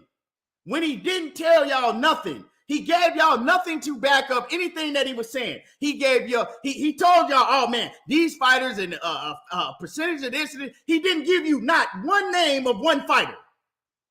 Not even one name of one fighter. Me, on the other hand, I'm giving you examples. I'm giving you fighters. I'm giving you what they did. This shit is a massacre. His potential. Everybody in here has their own thought process of somebody's potential, which is why I asked you, what is the man's potential? So y'all gave it to him. It's fine. It don't make a difference. Y'all doing the same thing now with this shit right here, talking about this man's not in the Hall of Fame because of your feelings. You feel like he shouldn't be in the Hall of Fame because you don't like this man because of whatever reason. Oh, he's not disciplined, so you don't like him. Oh, he didn't do this that I want him to do, so I don't like him. Oh, he's fat and overweight, so I don't like him. The facts. Okay. Now, who is y'all? Because he's only debating me. He keeps saying y'all, and then he said because you don't like him, and he's fat and you don't like him. Because when did I ever say I didn't like him? See, once again, he's having a debate with himself, making up shit in his own mind. He had a full-on debate because he didn't say nothing that I said. I didn't say nothing about him being fat and overweight. I didn't say nothing about me not liking him. He didn't rebuttal nothing that I said. He made a whole bunch of shit up in his own head and then repeated what he made up in his own head. And y'all said, facts. You cooking, Bftb. Oh my God, you're killing them. Dig his grave. And he made up a whole lot of numbers that you didn't fact check. Come on, man. And the numbers was wrong. Over your feelings. Say that this man is less than 1/3%. He has less than 1/3% of every fighter who's ever existed. And he has more than they do. He's less than 1/3%. And you're telling me that third out of 21, and none of them are still active, and all of them motherfuckers have been in the Hall of Fame. But you're telling me less than 1/3 of 1%, less than 1/3. And let me take that back. It's not less of 1/3 of 1%. It's less of 1/3 of 1/3%. Because 175 is... Bro, like, are y'all serious? Are y'all serious? Are y'all serious? So y'all gonna let this nigga say all these numbers and tell this nigga that he's cooking in his facts? How the fuck do you know what he said is facts? How y'all know? Y'all ain't never heard nobody say this shit but him when he said it. Like, come on, man. This shit crazy as hell. It's not even, it's like not even 1% of the 60,000. And he's 1/3 of 1/3 of that 12 of that motherfucking 1%. That less than 1. But you're telling me that criteria doesn't get in there because of your feelings, because he was fat, because of this, because of that. Now, he said because of my feelings, because he was fat. When did I say he was fat? I never said that. Because of this and that. I didn't say none of that. Once again, BFTB was making up shit in his own head, but y'all rolled with it. Y'all rolled with that shit. He didn't debate, he didn't rebuttal shit that I said. Then my man comes in here telling me, oh, who won vacant titles? Vacant titles. How many motherfucking vacant titles did Terrence Crawford win? That nigga's in the Hall of Fame right now. But you're telling me vacant titles are vacant. So he says that how many vacant titles what the fuck does this debate have to do with Terrence Crawford? And he said Terrence Crawford is in the Hall of Fame right now. Terrence Crawford, last time I checked, is still an active fighter. But let's go ahead. Vacant titles. I won vacant titles. The last I checked, Canelo Alvarez won vacant title. That nigga is a walk in the park Hall of Famer right now. And he's a 4 division champion. One of the ones that's active. One of the ones that's active right now. One of the ones. But you're telling me that Adrian Broner, oh man, he's undisciplined. The last I checked, Adrian Broner has never took clenbuterol. The last I checked. So honestly, no matter how you feel about Canelo, if you fuck with him, if you don't. Personally, I don't fuck with him. But what the fuck does Canelo Alvarez taking clenbuterol have to do with this debate? First of all, Canelo Alvarez is still an active fighter. He's not in the Hall of Fame yet. But what the fuck does him taking clenbuterol have to do with this debate? You can't just say a whole bunch of shit that has nothing to do with nothing at all and then expect everybody to go on your side because they dick ride you and get away with it. This is what I'm saying. This shit is a pure robbery. A fucking robbery. Let's go ahead and keep going. He was just fat, the last I checked. But Canelo Alvarez is a walk. He is a shoo-in Hall of Famer. A shoo-in. Then the man starts talking about, oh, how these people right here, oh, they didn't make weight. This guy didn't make weight. Or this, he fought this guy a different weight. Made this guy move this weight. Made this guy move that weight. Now, once again, he's not addressing what I said. I didn't say these people right here didn't make weight. I said Adrian Broner didn't make weight. I said Adrian Broner missed weight 8 times. Who are these people? Like, what are you talking about, bro? Who are these people? He said that these people and blah, blah, blah, and these people, and this guy right here. Like, what are we talking about? What is we really talking about? And like I said, this don't have nothing to do with BFTB. I'm breaking down the shit, right? That the judges should have been seeing and that the chat that was judging, the chat. But like I said, I already knew that wasn't going to happen because that shit was hella unbiased. I mean, that shit was hella corrupt and biased. But let's go ahead and keep going. Move this way. The last I checked, Manny Pacquiao, a for sure first ballot Hall of Famer, a guy who is also on this list of 21 motherfuckers who are a 4 division champion. The last I checked, Manny Pacquiao won the welterweight title from Miguel Cotto by making this man fight him at 145 and then came in outweighing this man when the welterweight limit is 147. But you're telling me about what Adrian Broner, oh man, he had to do this weight. He had to do this weight right here and this guy weight, as if Adrian Broner is the only nigga on earth who has to fight somebody in a different weight class. The last I checked, Canelo has his own weight class of 155. He flipped, and then what he did, he flipped what I said. I said that Adrian Broner missed weight 8 times or changed the weight because he couldn't make the weight. He said that Manny Pacquiao made Cotto fight him at the weight he wanted to fight him, and then Manny Pacquiao came in the ring heavier than Cotto. What the fuck do that got to do with anything? What the fuck does the weight that Manny Pacquiao came in the ring on fight night have to do with anything? Real talk. Can somebody tell me what Manny Pacquiao coming in the ring on fight night outweighing Miguel Cotto have to do with anything that we're debating about? Once again, he's making up shit and just going off topic, talking about things that have nothing to do with nothing in this debate. But y'all, once again, y'all let him do that shit. Y'all let him do it. And said it was, oh man, BFTB dug ETB grave. He cooked him. Oh my God, BFTB, I can't believe this. But yet Canelo Alvarez, I say again, is a walk in the park Hall of Famer. First ballot without question, 4-division champion. But here this man is telling me, oh, he ain't this. He didn't do it the same way I did the first round.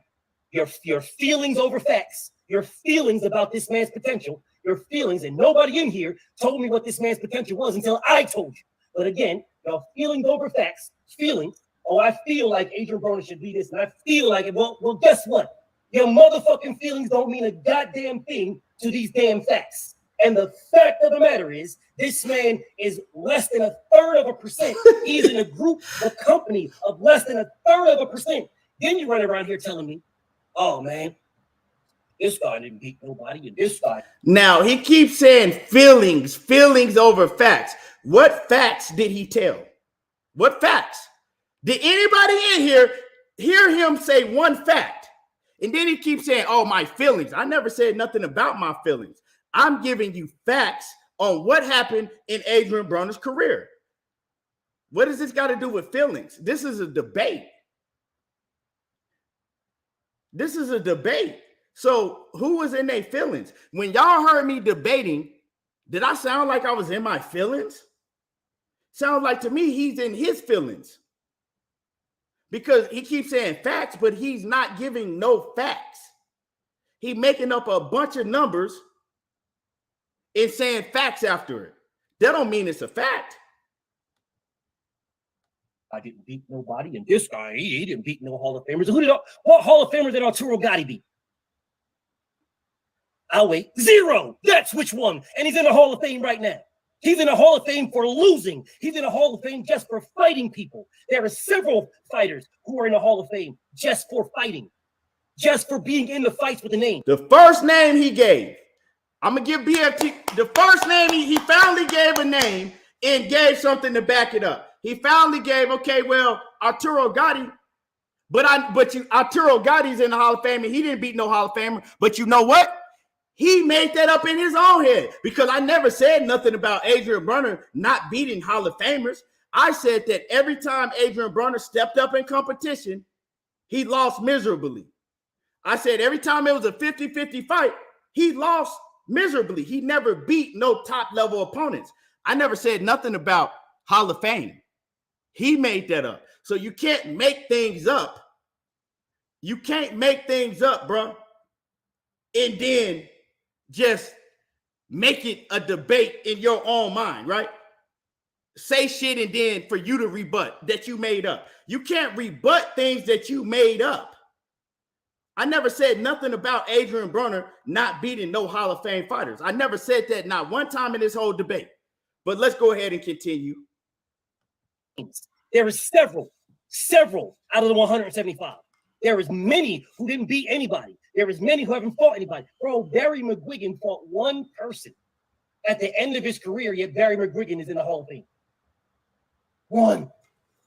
And you're sitting here telling me that Adrian Broner shouldn't be in there when Adrian Broner, albeit he lost to Pacquiao, albeit he lost to Porter, albeit he lost those fights, albeit he still fought them. There is fighters right now who would love to fight the fighters that Adrian Broner fought, and you're telling me that the people he fought, whether he won or lost, that disqualifies him from being a Hall of Famer when his accolades, which is what they use, say otherwise. And you're telling me about these vacant titles.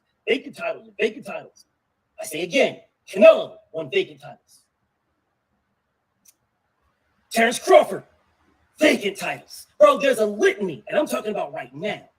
And both of those fighters are Hall of Fame fighters. But you're trying to tell me that Adrian Broner isn't, when Adrian Broner has a comparison, has a comparable level of accolades that they do, a comparable level, and he has far surpassed 90%, no, 99, more than 99, 99.99999% of the fighters who have ever fought. He has surpassed them all. And so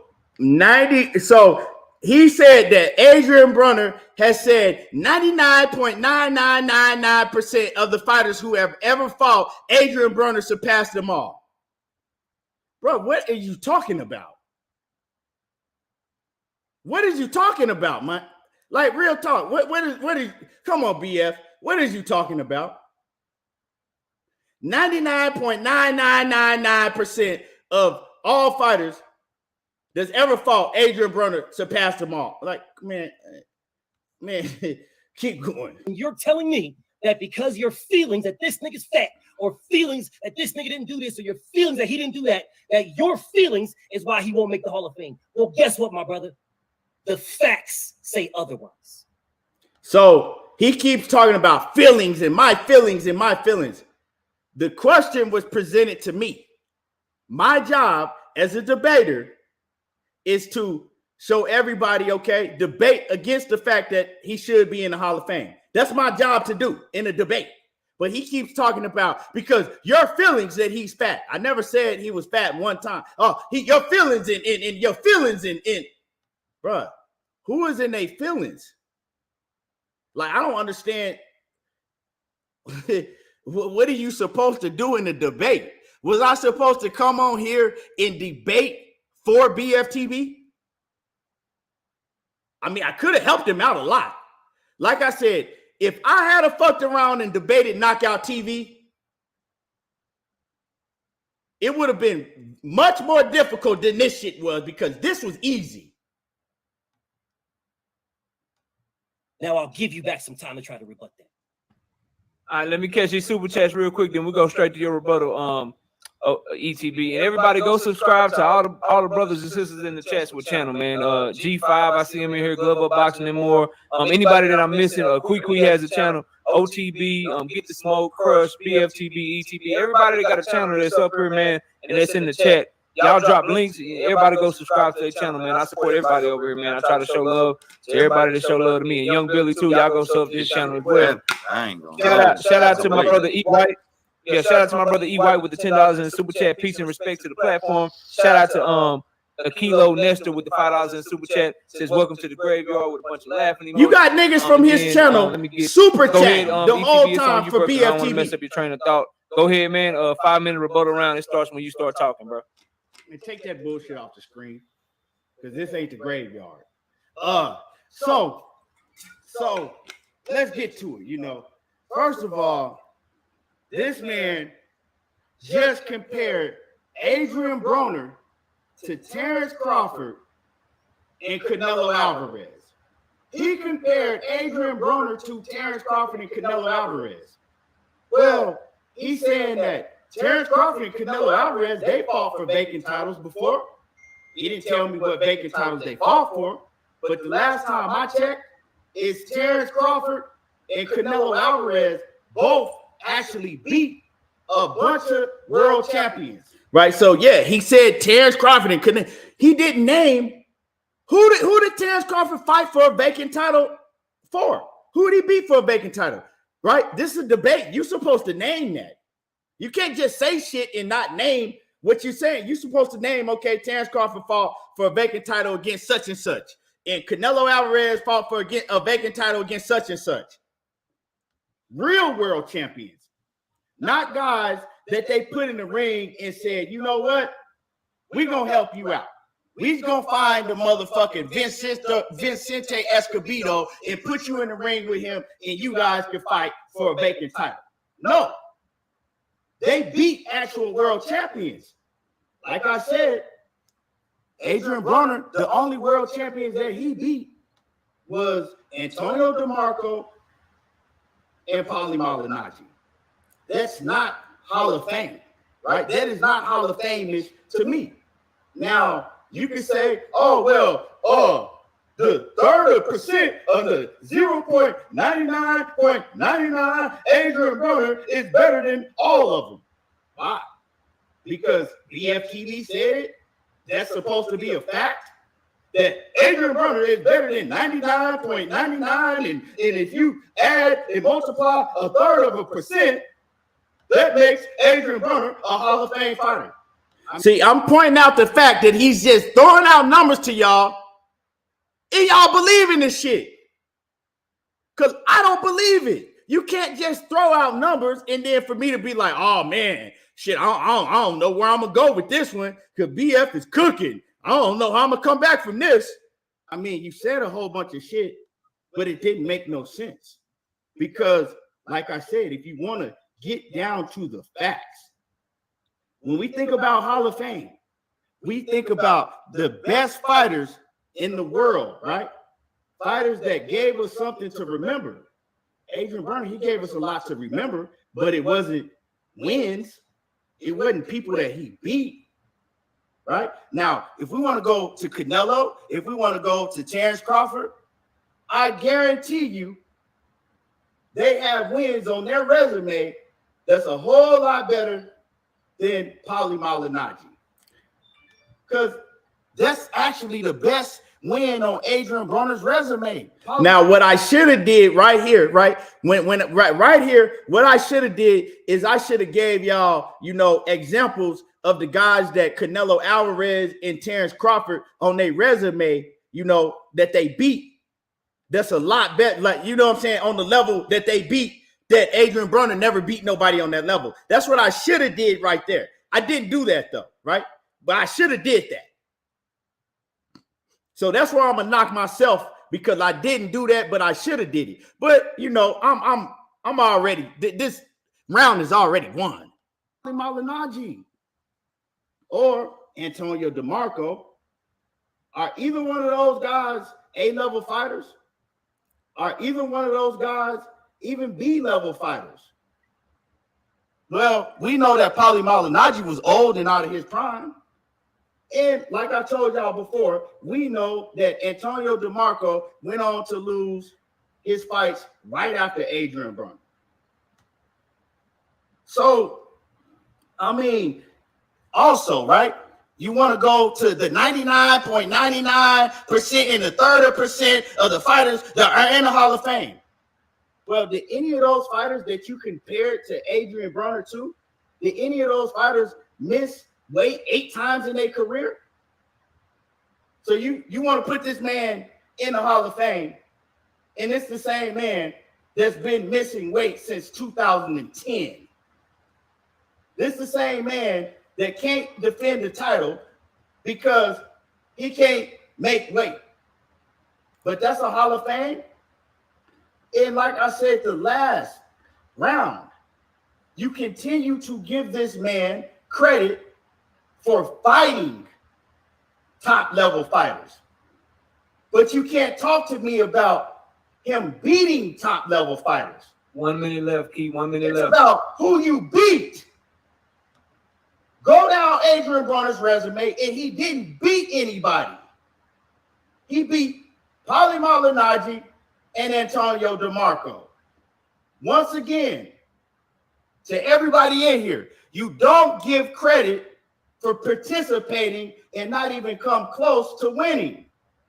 All of his big fights, he participated in them, but he didn't even come close to winning none of them. That is not Hall of Fame. Period. And I'm done. I don't got nothing else to say.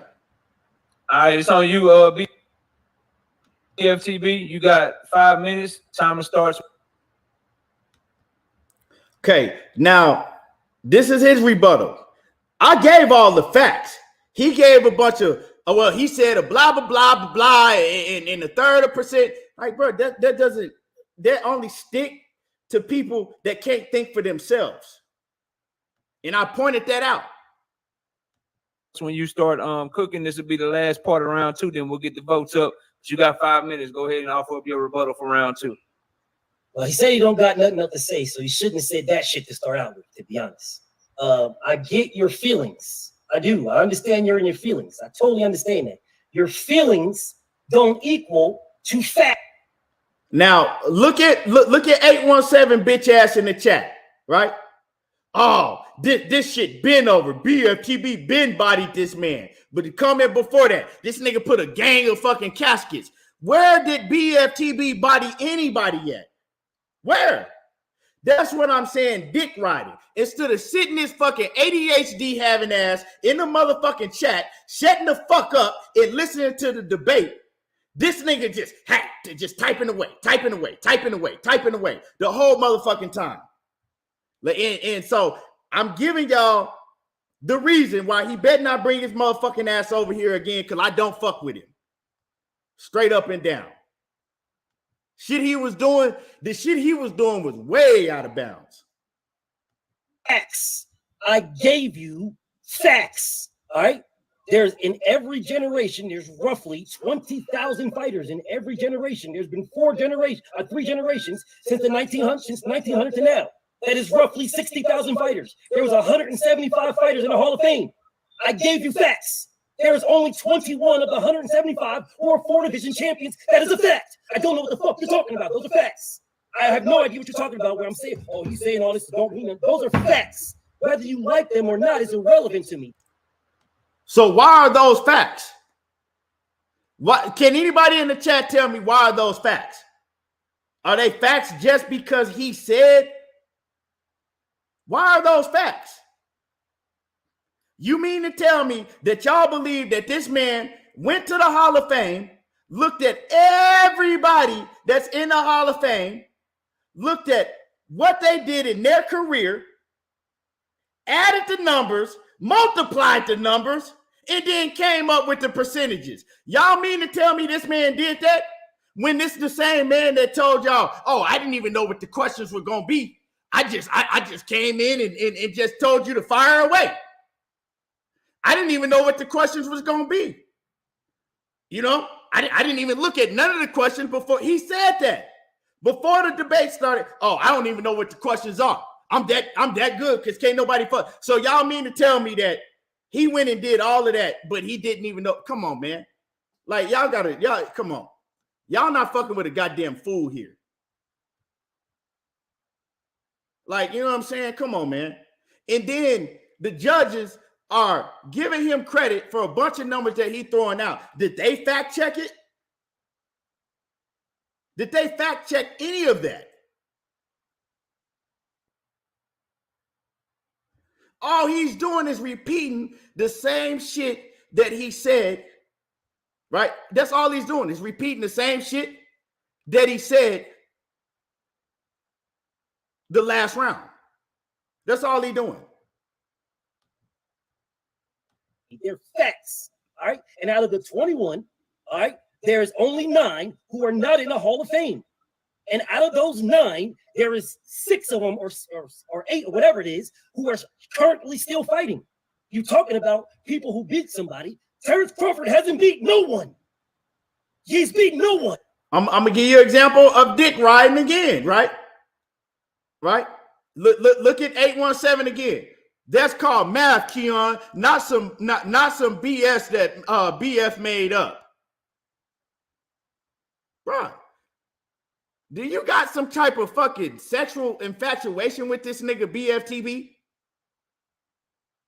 Like, for real, let's point out how much of a clown this nigga 817 is. Like, this nigga got an infatuation with Bftb.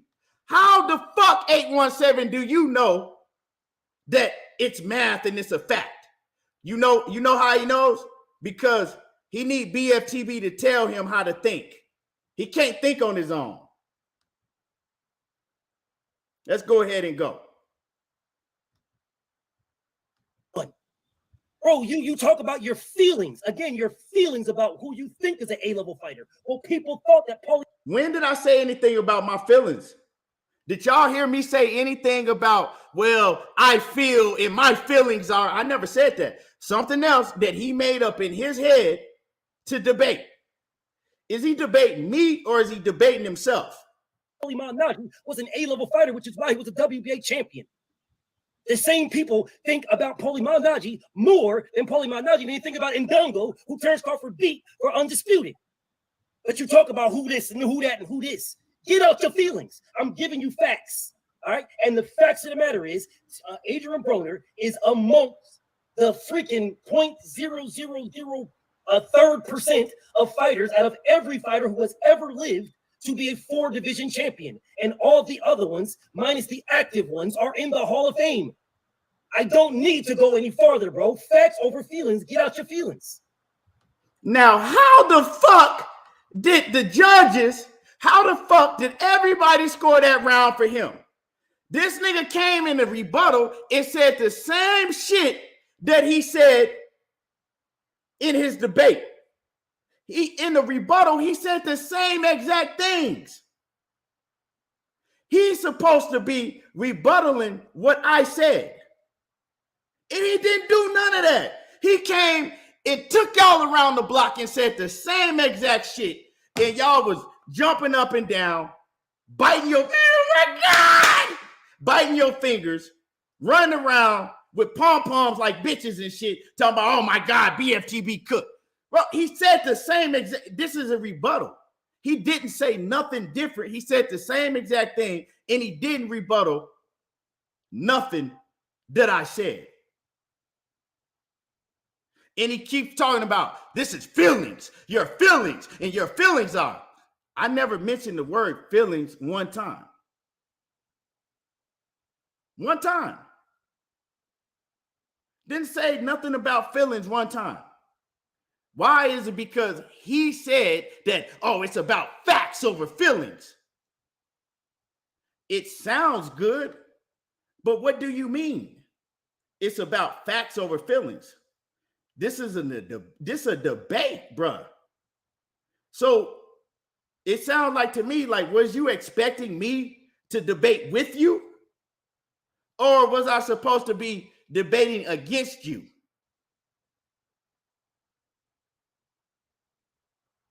I don't understand. I'm lost. But like I said, this is the corruption. All right, that's round two. That's round two. Let's go. OTB, man, go ahead and get your thoughts on round two before you pass it to the judges. Everybody in the chat, I got 330 people in here. Smash my like button because y'all shorted me on the likes. Real quick, shout out to Next Time with the $1.79. 0.1% of fighters have his accolades. That's Hall of Fame. In chat, I need all y'all to vote, bro. I can't have 100 and some votes with 300 some people in here. So I'm gonna get the poll up. OTB, get your thoughts on the angles, and then go ahead and pass it to the judges. But when you do, pass the smoke this time first. Man, that was a hell of a round. First off, to both of y'all, man. BF going the route of the numbers. You understand? That was clutch, giving us the numbers over the past 3 generations. You understand? That was a real clutch fact. And then keep doubling down on his fact, discrediting the competition that Adrian faced. You understand? I gotta say, man, that was a hell of a round. So I pass it to Smoke, man. I'm glad I don't gotta judge this shit. Smoke, who you got winning that round and why? Smoke, you there? Smoke, think that goes. Yeah, no, I'm here. I'm here. Go ahead, bro. Who you got winning that round and why'd you give it to him? Okay. Yeah. So that round I'm gonna give to BFTB. It was. I think it was an excellent illustration of a divide we have in the boxing community about people thinking what people think about the Hall of Fame is about versus what the Hall of Fame is actually about. I thought both guys sort of like explained that really great. It actually is not about who you win in those fights. You even said, Keon, in part of your thing, Adrian Broner has given us memorable moments. And that's really what it's about. You both agreed on that. When did I say that Adrian Broner is giving us memorable moments? I just listened to this whole debate, and I fuck with Smoke, but I never said that. Like, real talk, when did I say in that debate? We just played the whole debate. I never said nothing about that he's giving us memorable moments.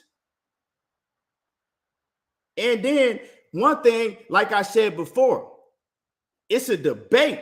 It's my job to, it doesn't matter what the criteria is to go to the Hall of Fame and who's in the Hall of Fame because they shouldn't be. My thing is to make my argument, the things that he's done in his career, what he hasn't done in his career, and how he failed where he shouldn't be in the Hall of Fame. It's just an argument that I have to argue. But like I said, I think you just said that he lost him, but that's actually not the point that the Hall of Fame turns on, as BFTB pointed out with Gotti, right? And several other guys. So yeah, for me, BFTB. All right, let's go to Crush. Crush, who you got winning the round and why? Oh man, great round once again by both men. I won't take long to give y'all my winning round. This round easily goes to BFTB. If anybody knows Now, Crush, I'll fuck with you, Crush, but how does this round easily go to BFTB? Explain that to me. how I feel about Boxing Hall of Fame, I don't give a damn about it. And even So, my man Crush, you said everybody knows about how you feel about this is not about how you feel. That's what I'm saying. You got to take how you feel about a fighter and about the Hall of Fame out of the situation. This is a debate. You can't talk about how you feel and what you like. Come on, man.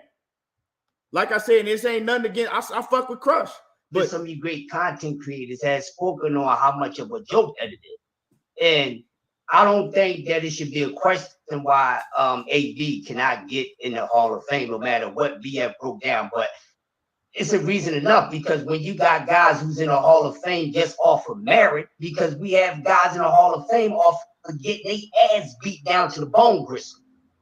So, and you have a fictional character in the Hall of Fame.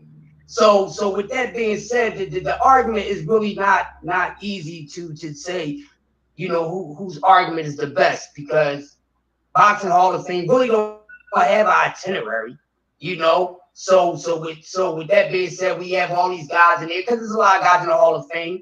From our standpoint, that we know that shouldn't be in there, but we didn't put that shit together.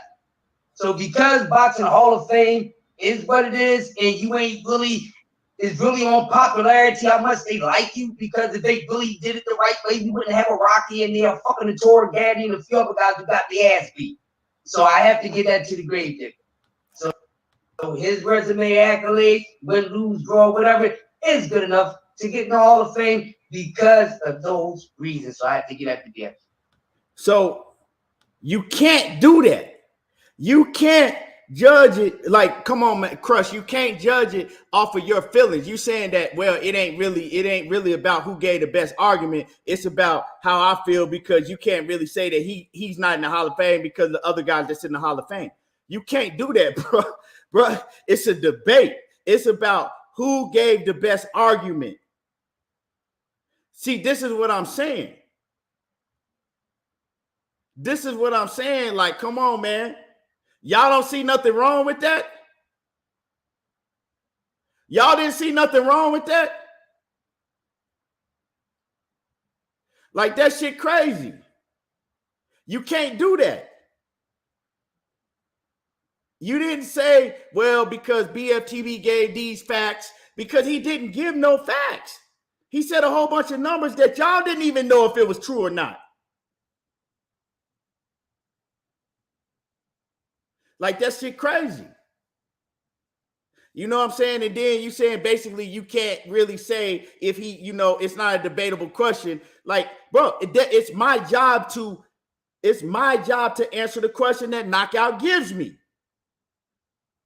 That's it. That's all. So, like I said, I'm gonna leave it there. I'm gonna leave it right there, right?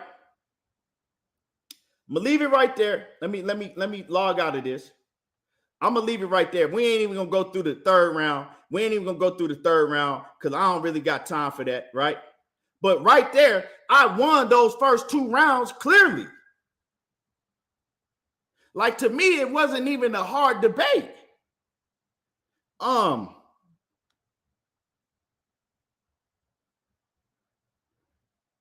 Like, it just made no sense how they judged that shit, that second round. But like I said, it is what it is. My whole point is to expose the shit that was going on, right? To expose all of that shit. And I think I did a good job of that today. And the niggas that felt some type of way because they was in their dick riding, right? And they know that the shoe fit, right? Them niggas don't come over here no more. Them niggas left. They was in here earlier. Don't come over here fucking with me because I don't fuck with you. You know what I'm saying? If niggas can't think on their own and they need another man to tell them how to feel, to tell them what to do and how to think, bro, and like I said, if you fuck with him heavy, vote for him. But you ain't got to get in the comments and do all that dick riding. Like, oh my God, because wasn't nothing impressive about that. And if he did some shit that I was like, yeah, you know, Like he did that one. I'm gonna tell a nigga like, yeah, you got me, but nah, wasn't that shit was 2-0 right there. You know what I'm saying? The debate was won after the second round. The debate was won after the second round. Straight up and down.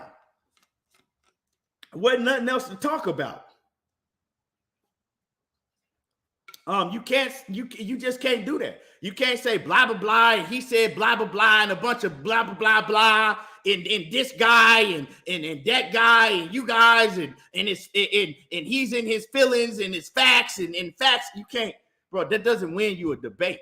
Like if we were on a real right debate show with real judges that, like, you know what I'm saying, that don't have no type of connection to me or him, that don't know neither one of us, he would have lost easily. It wouldn't even been close. So it's not a popularity contest, it's a debate. But yeah, so yeah, you know. So that's just what it is. So can't nobody tell me, oh man, you need to let it go and you need to not do this. Nah. This is my channel. Like I said earlier, when he made the video talking about, oh, I'm the grave digger, I told y'all nobody can fuck with me, and ain't nobody fucking with me in this shit, and I bodied him, and you know what I'm saying, I got to teach him something and all that. Didn't nobody say, hey, Bftb, let it go, bro. The debate is over. You know what I'm saying? You need to let it go. But he did all of that, and I wasn't tripping. That's BF. That's how that's him. He take this debate shit serious. But I'm the one that told BF, like, hey, since everybody thinks that, you know, nobody can fuck with you and everybody's afraid of you, well, I'm going to be the nigga to step up to the plate and debunk all of that shit. And that's what I did. I said what I was going to do. I came, I saw, I conquered. Easy, you know? But salute to BF. Salute to BF. Because he knew that he had the crowd in his favor, and he did everything he did what he was supposed to do.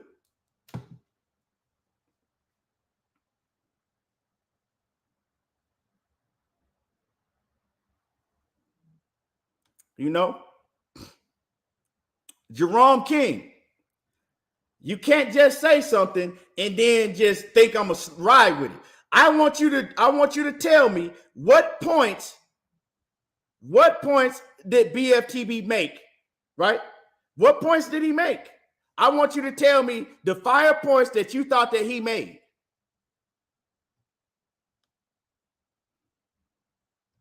It's open. Matter of fact, I'm gonna drop the link. I'm gonna drop the link, and then I got like probably like 15 more minutes, and then I'm gonna jump off.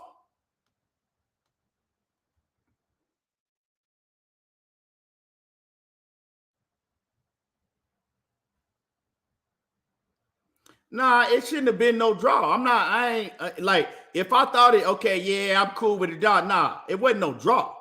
That shit wasn't close.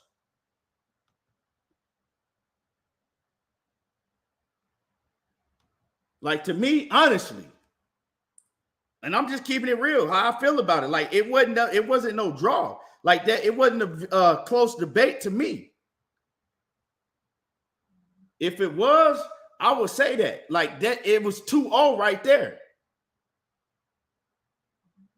Now, I can't debate and tell y'all if I won the third round or not, because I didn't go look at the third round. You know what I'm saying? I'm gonna keep it 100. I'm a real ass nigga. I'm gonna keep it 100. I don't know. I can't tell you about the third round. He might have beat me the third round. He might have won the third round. I don't know. I didn't check the third round. But I know in the first two rounds wasn't even close. Well, salute ETB. I just wanted to say salute to you, man. You know, regardless of the outcome of the debate, I listen to both sides. And yes, I do rock with Bftb. I rocked with him for years. But I listen to both sides of the argument. And Yes, I do, and I gave you the first round to be I honest. never seen you. I'm gonna keep it 100. I ain't never even seen you in my chat before. Yeah, this is my first time actually being in the chat. Yeah, I actually so I just mean subbed to you. that explain everything. You rock with BFTB heavy, and ain't nothing wrong with that. Cause I fuck with BFTB heavy. That's my Yeah, nigga. absolutely, absolutely. You know what I'm saying? But even though I do rock with him, you know what I'm saying?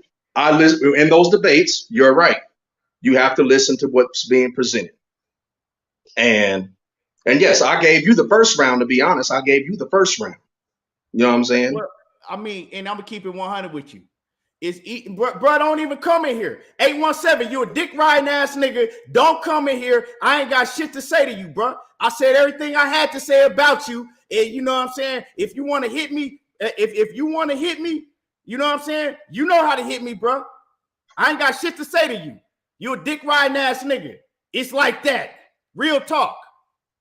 I seen all that shit you was doing in the comments the whole time because I went back and watched that debate. Straight up. So I'm gonna tell you what you need to do. Unsubscribe to me and don't come back in this motherfucker ever again, nigga. Real talk. That shit you was doing, that was some hoe ass shit. Straight up. But yeah, but unsubscribe and take that weak ass punk ass shit you be doing somewhere else. Nigga, and act like a motherfucking man, nigga. You 40-some years old acting like a motherfucking kid with ADHD and shit. Nigga, what type of man act like that shit you was doing, nigga? Don't no fucking man act like that, nigga. You a hoe ass nigga, dog. You a hoe ass nigga, dog.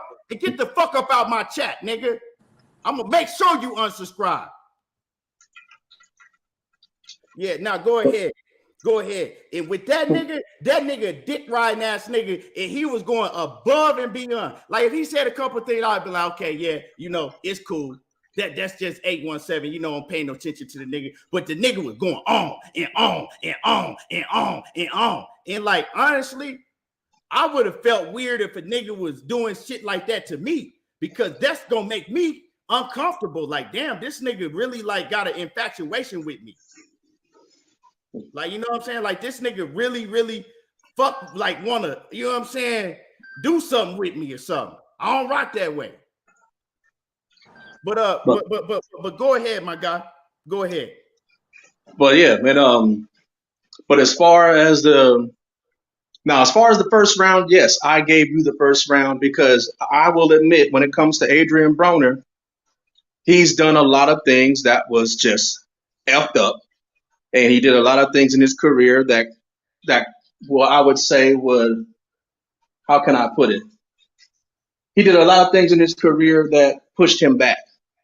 So yes, I do agree with a lot of the things you were saying in the debate as far as that. But I personally think that in the second and third rounds, even though all three rounds were very close, all three rounds were very, very close. But the thing that I felt like personally was what was the better argument when it came to the question that was presented as far as why does he deserve to be in the Hall of Fame and what makes him a Hall of Fame fighter. I feel you, but you gotta tell me. I'm just asking a simple question, right? Yeah, and I'm gonna answer. You gotta tell me what facts, right? And because you said I thought that he made the better point and the better fact. What facts did he make? I want you to tell me that. Yeah, and I'm gonna answer you. Now, yes, Adrian Broner has fought some guys who are going to be surefire Hall of Famers. You know, he's fought the likes of Manny Pacquiao, and for whatever reason he got that fight, he still got the fight. Maybe he didn't win it, but in the Hall of Fame criteria, it does say that you have to be in a fight that was either a memorable fight or a competitive fight. Now, or it has to be a person or it has to be an opponent of a certain caliber. So he did. Once again, I want you to tell me what facts did BFTB make? Right? I'm not asking you what your feelings are and how you feel about, the Hall of Fame. I'm asking you simple. And like I said, no beef. You know what I'm saying? No beef. Absolutely not. I'm just asking you simple because, see, this is what a lot of people do because they fuck with somebody heavy, right? Well, I ain't gonna lie. I thought BFTB. Okay, well, you got to be able to explain to me what facts, right? What he said that stuck with you that you was like, yeah, he got that. So that's Okay. all I'm asking, bro. Okay. So one fact. Is Rocky Balboa in the Hall of Fame? Okay. Yes, he is, correct? Right. Yes. What did he do to earn that? Rocky Balboa shouldn't be in no Hall of Fame, but go ahead. Okay. Now, another guy that's in the Hall of Fame is Arturo Gatti. And we can only think of one person that he named that was a Hall of Fame caliber fighter that he won against. Right. Okay. Now, he fought other guys that were in the Hall of Fame that he lost to. Okay, including you got to speed it up because so what you're saying is that because BFTB brought up that Arturo because he didn't say Sylvester Stallone, you said that. No, I'm saying that. I'm saying that. Yes, that. But I'm asking you. You got to tell but me he did say Arturo specific facts that BFTB brought up that you said, okay, yeah, he got that one. And he said Arturo Gatti. That's what he said. So yes, he's one of those guys that, if you really want to be honest, he doesn't really deserve to be there either because, in your point that you made, that Adrian Broner lost to the higher levels of competition, correct? Right. And I agree with you on that one. I do agree with you on that. But the specific criteria did not mention in the Hall of Fame criteria that you have to win the fights where you fight higher caliber fighters. You just have to be in those fights or they have to be memorable. Right. So that's why I gave him those rounds. Now, let me tell you why you judge those rounds or that round or whatever round for him, because of the actual criteria of the Hall of Fame, right? You just said that. You gave examples how you feel in your head, right? Now, that's not what I feel, though. That's actual criteria for the Hall of Fame. Yeah, exactly, right? That's the actual criteria for the Hall of Fame, right? But the question was presented to me to debate against, right? It doesn't matter. Okay, so it doesn't matter what the criteria of the Hall of Fame. It doesn't matter that Arturo Gatti and motherfucking Sylvester Stallone is in the Hall of Fame, because common sense, we all know if Sylvester Stallone is in the Hall of Fame, if you got guys like Mickey Ward in the Hall of Fame, that Adrian Broner should be in the Hall of Fame. That's just common sense. Exactly. But for me, right, I can't argue his points for him. You're not supposed to, correct. I have to give it. Right. And for me, I have to give reasons why he shouldn't be in the Hall of Fame. I can't do nothing but go against, right, what he's arguing for. That's all I can do, right? Exactly. I can't. That's all I can do. So the thing is, well, you could have went the route of discrediting the Hall of Fame itself. You have to take that, right? You got to take that out. You have to take that out. You got to look at the arguments, right? I gave you a whole lot of fucking examples, right, on why Adrian Broner shouldn't be in nobody's Hall of Fame, right? That's the only thing I can do, bro. I can't do nothing more than that. Exactly. And you're right about that. So what I'm saying is what is when a lot of people say, oh, well, it's not an arguable question. You can't argue that because we know, because all he had to say, right, is, well, this shit easy. Sylvester Stallone's in the Hall of Fame and motherfucking Arturo Gatti's in the Hall of Fame. Who did Sylvester Stallone beat? What champions did he beat? Nobody. I'm done. It's the easy. And he wins. Exactly. But you can't judge it like that, bro, because you got to look at the fact. You got to take all that shit out. Okay, you got to take all that shit out. And when you take that out, he said that everybody knows that knows boxing. That's just common sense.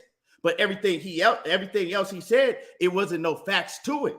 I gave more examples and more facts to back up.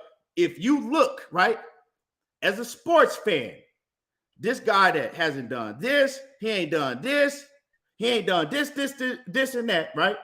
He done missed weight 8 times. He's done all this, right? I gave you more facts and more things to back up my argument. It's not about none of that because, like I said, I feel that he's going to make it in the Hall of Fame. I also feel that he shouldn't be in nobody motherfucking Hall of Fame, nor should Arturo Gotti be in the Hall of Fame, nor should Mickey Ward or nothing. Because if you comparing it to a Hall of Fame, when we think of Hall of Fame, we think of the best fighters that achieved the greatest success in their career, right? Or the best baseball players or the best football players. Well,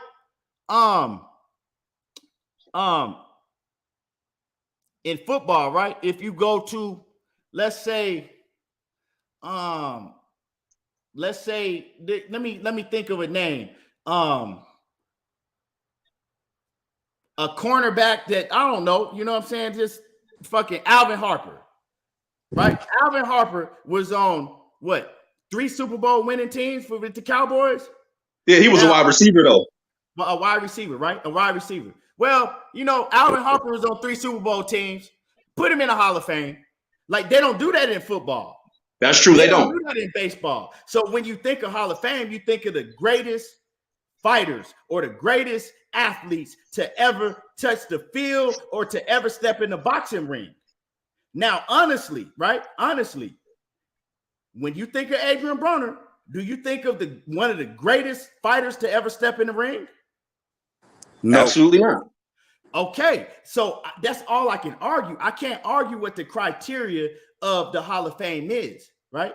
I can't argue that because it's no way of arguing that because the criteria, but we don't even know what the criteria of Hall of Fame is. We're just guessing by the fighters that are in the Hall of Fame already. You dig what I'm saying? So it wasn't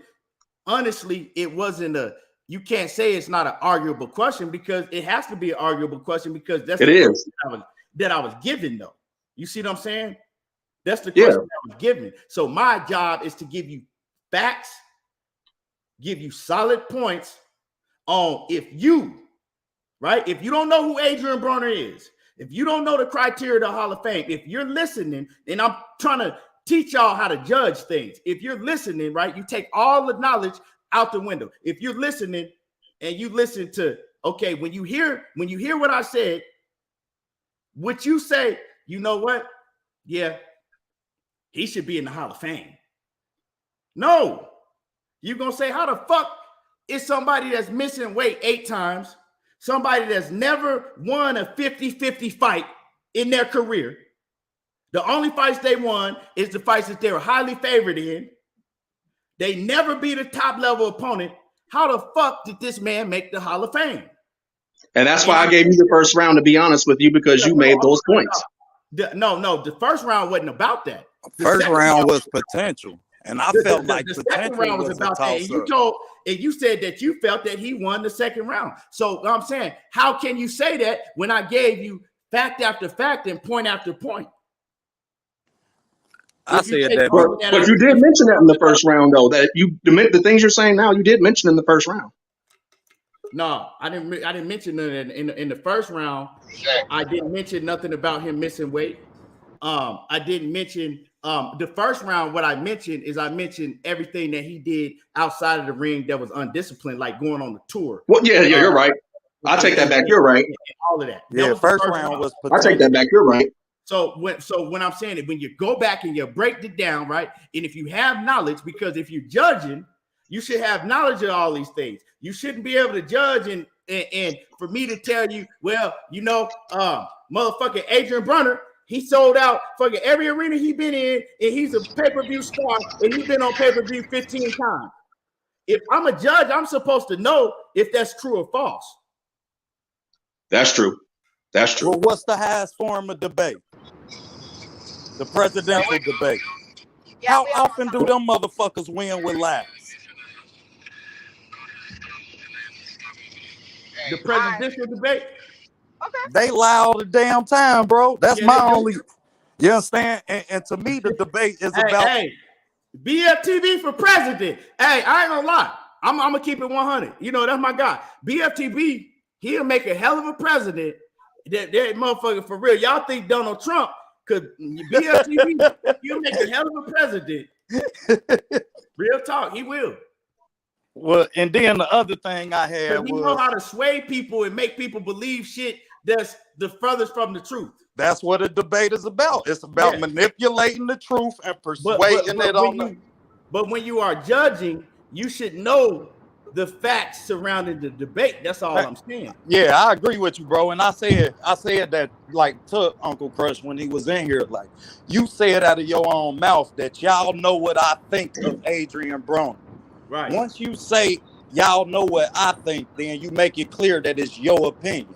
So now that you make it your opinion, then whatever judgment you have is discredited because it's based off of your opinion. Right, and that's what the judging was about. To me, it was based off of their opinion and the criteria. But you can't base it off that because I was presented a question. The only thing I could do is answer the question. You feel me? And you can't say a whole bunch of, well, this man said blah, blah, blah, and blah, blah, blah, and a whole bunch of blah, blah, blah. And well, as far as the numbers go, bro, like, you understand, we can only give the debater the credit that we feel like the platform deserves. So we feel like, goddamn it, a motherfucker ain't just gonna come up there and say anything. You feel me? Like, you understand? But I wasn't judging for a reason. And not only that, I wanted to say that I feel like potential was something that's kind of a toss-up, bro. Like, you understand? Because you have to define what potential is. Hey, Jonathan Simon, turn your camera on real quick. You got to turn your camera on real quick. That's not true, OTB. That's not true. First of all, the question, how, as a debater, you don't get to change the question. That's number one. Well, we know that. But what I'm saying, Coach, is that you have to establish what the potential is. Let's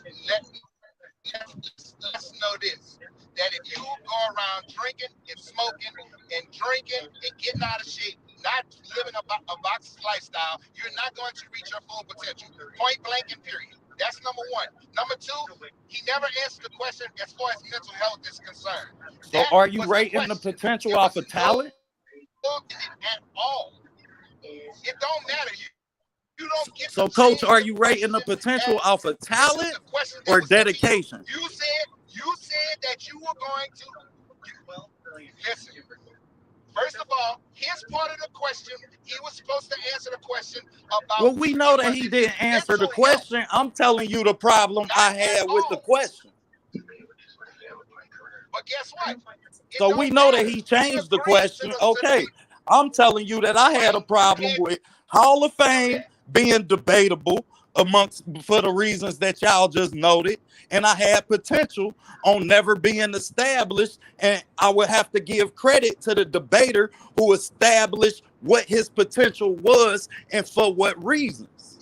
Which I stated in the comments. You know what? I'm in a rush because, like I said, it's my daughter's birthday. I got things I got to do. My daughter was yesterday, bro. Tell her I say happy birthday. Yeah, happy birthday to yours too, man. Cause I'm gonna have to get out.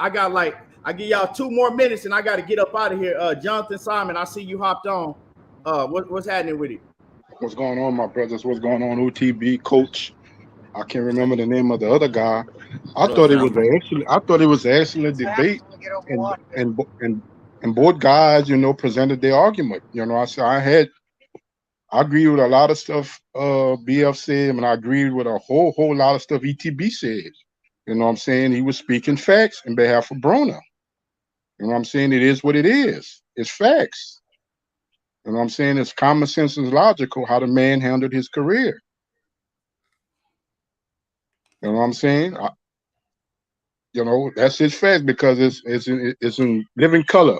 You know what I'm saying? We all could have seen that his personal lifestyle affected him in the ring and stuff like that. They're just as important as a fighter. Is your lifestyle, not only the lifestyle outside the ring, but also what you do in the ring. And a lot of the things that he did outside the ring shrink his potential as a better fighter. So you got to take into credit for that too. He didn't do what he was supposed to do and behave like a fighter, and that affected him inside the ring. So you got to take that in the, you know what I'm saying? You got to take that into the argument too and stuff like that, because he didn't do what he was supposed to do outside the ring. You can't just brush that to the side and just say, well, he won titles in different weight classes. We understand that, we saw that, we know that, but you also got to take in effect if he wouldn't have, and that was ETB argument, and it was valid. You got to take in effect, especially when a fighter, because we know it's mental. When you're a fighter, it's not just physical, it's mental. The things that he did to himself outside the ring had a hindrance on his potential as a fighter long term. That's why he's in the position he's in right now as a boxer. The things that he didn't do right outside the ring. And you got to take that into account. Yeah. And he hit it on the head. ETB hit it on the head. Yeah, and man, by the way, Mickey Ward is not a Hall of Famer. I checked the list. He's not a Hall of Famer. He was there in behalf of Arturo Gatti when he got enshrined because he passed. He was a presenter. Mickey Ward is not in the Hall of Fame. Mickey Ward's not. Okay. He never won a major sanctioning title. He never won. Good, I didn't say that in the debate. I said he it never today, won a but title. Now he fought guys that was potentially on that level, but he never won a major title. Right. Yeah, he never won a major title. I got, like I said, I got to get up out of here. I'm Okay. in a hurry. Key, you a goat. I'm about to get up out of here, man. Key, you a goat. Where you from, bro? Where you from? Who? You. I'm from Louisiana. I know you from. Where you from? Karen Crow? I'm from Lafayette. Oh yeah, you right there. Oh yeah, I could Yeah, I'm tell, from brother. Lafayette. Oh, That's yeah, why I was texting in the chat the last time when ETB was talking about he got to eat that good home cooking from Louisiana. I know about all that because I'm from here. Yeah. But man, I hate to cut y'all short. Hey, I hate to cut y'all short, but I got to get out of here, Coach. Yeah, go ahead, Key, man. You a goat, Hey, bro. I'm gonna have to. I got to get up out of here. I'm running late now. So, but Your daughter well, happy birthday. y'all salute. Like I said, girls, I say happy birthday, Key. I will. Thank you. This ain't got nothing to do with BFTB. I just wanted to expose a lot of that shit that was going on. But I'm gonna get up out of here. I appreciate y'all. Okay, my brother. You a Bless goat. We y'all. appreciate you, big bro. Coach, Enjoy your daughter's birthday. bless Thank y'all, y'all. man. Appreciate Bless you, y'all. ETB.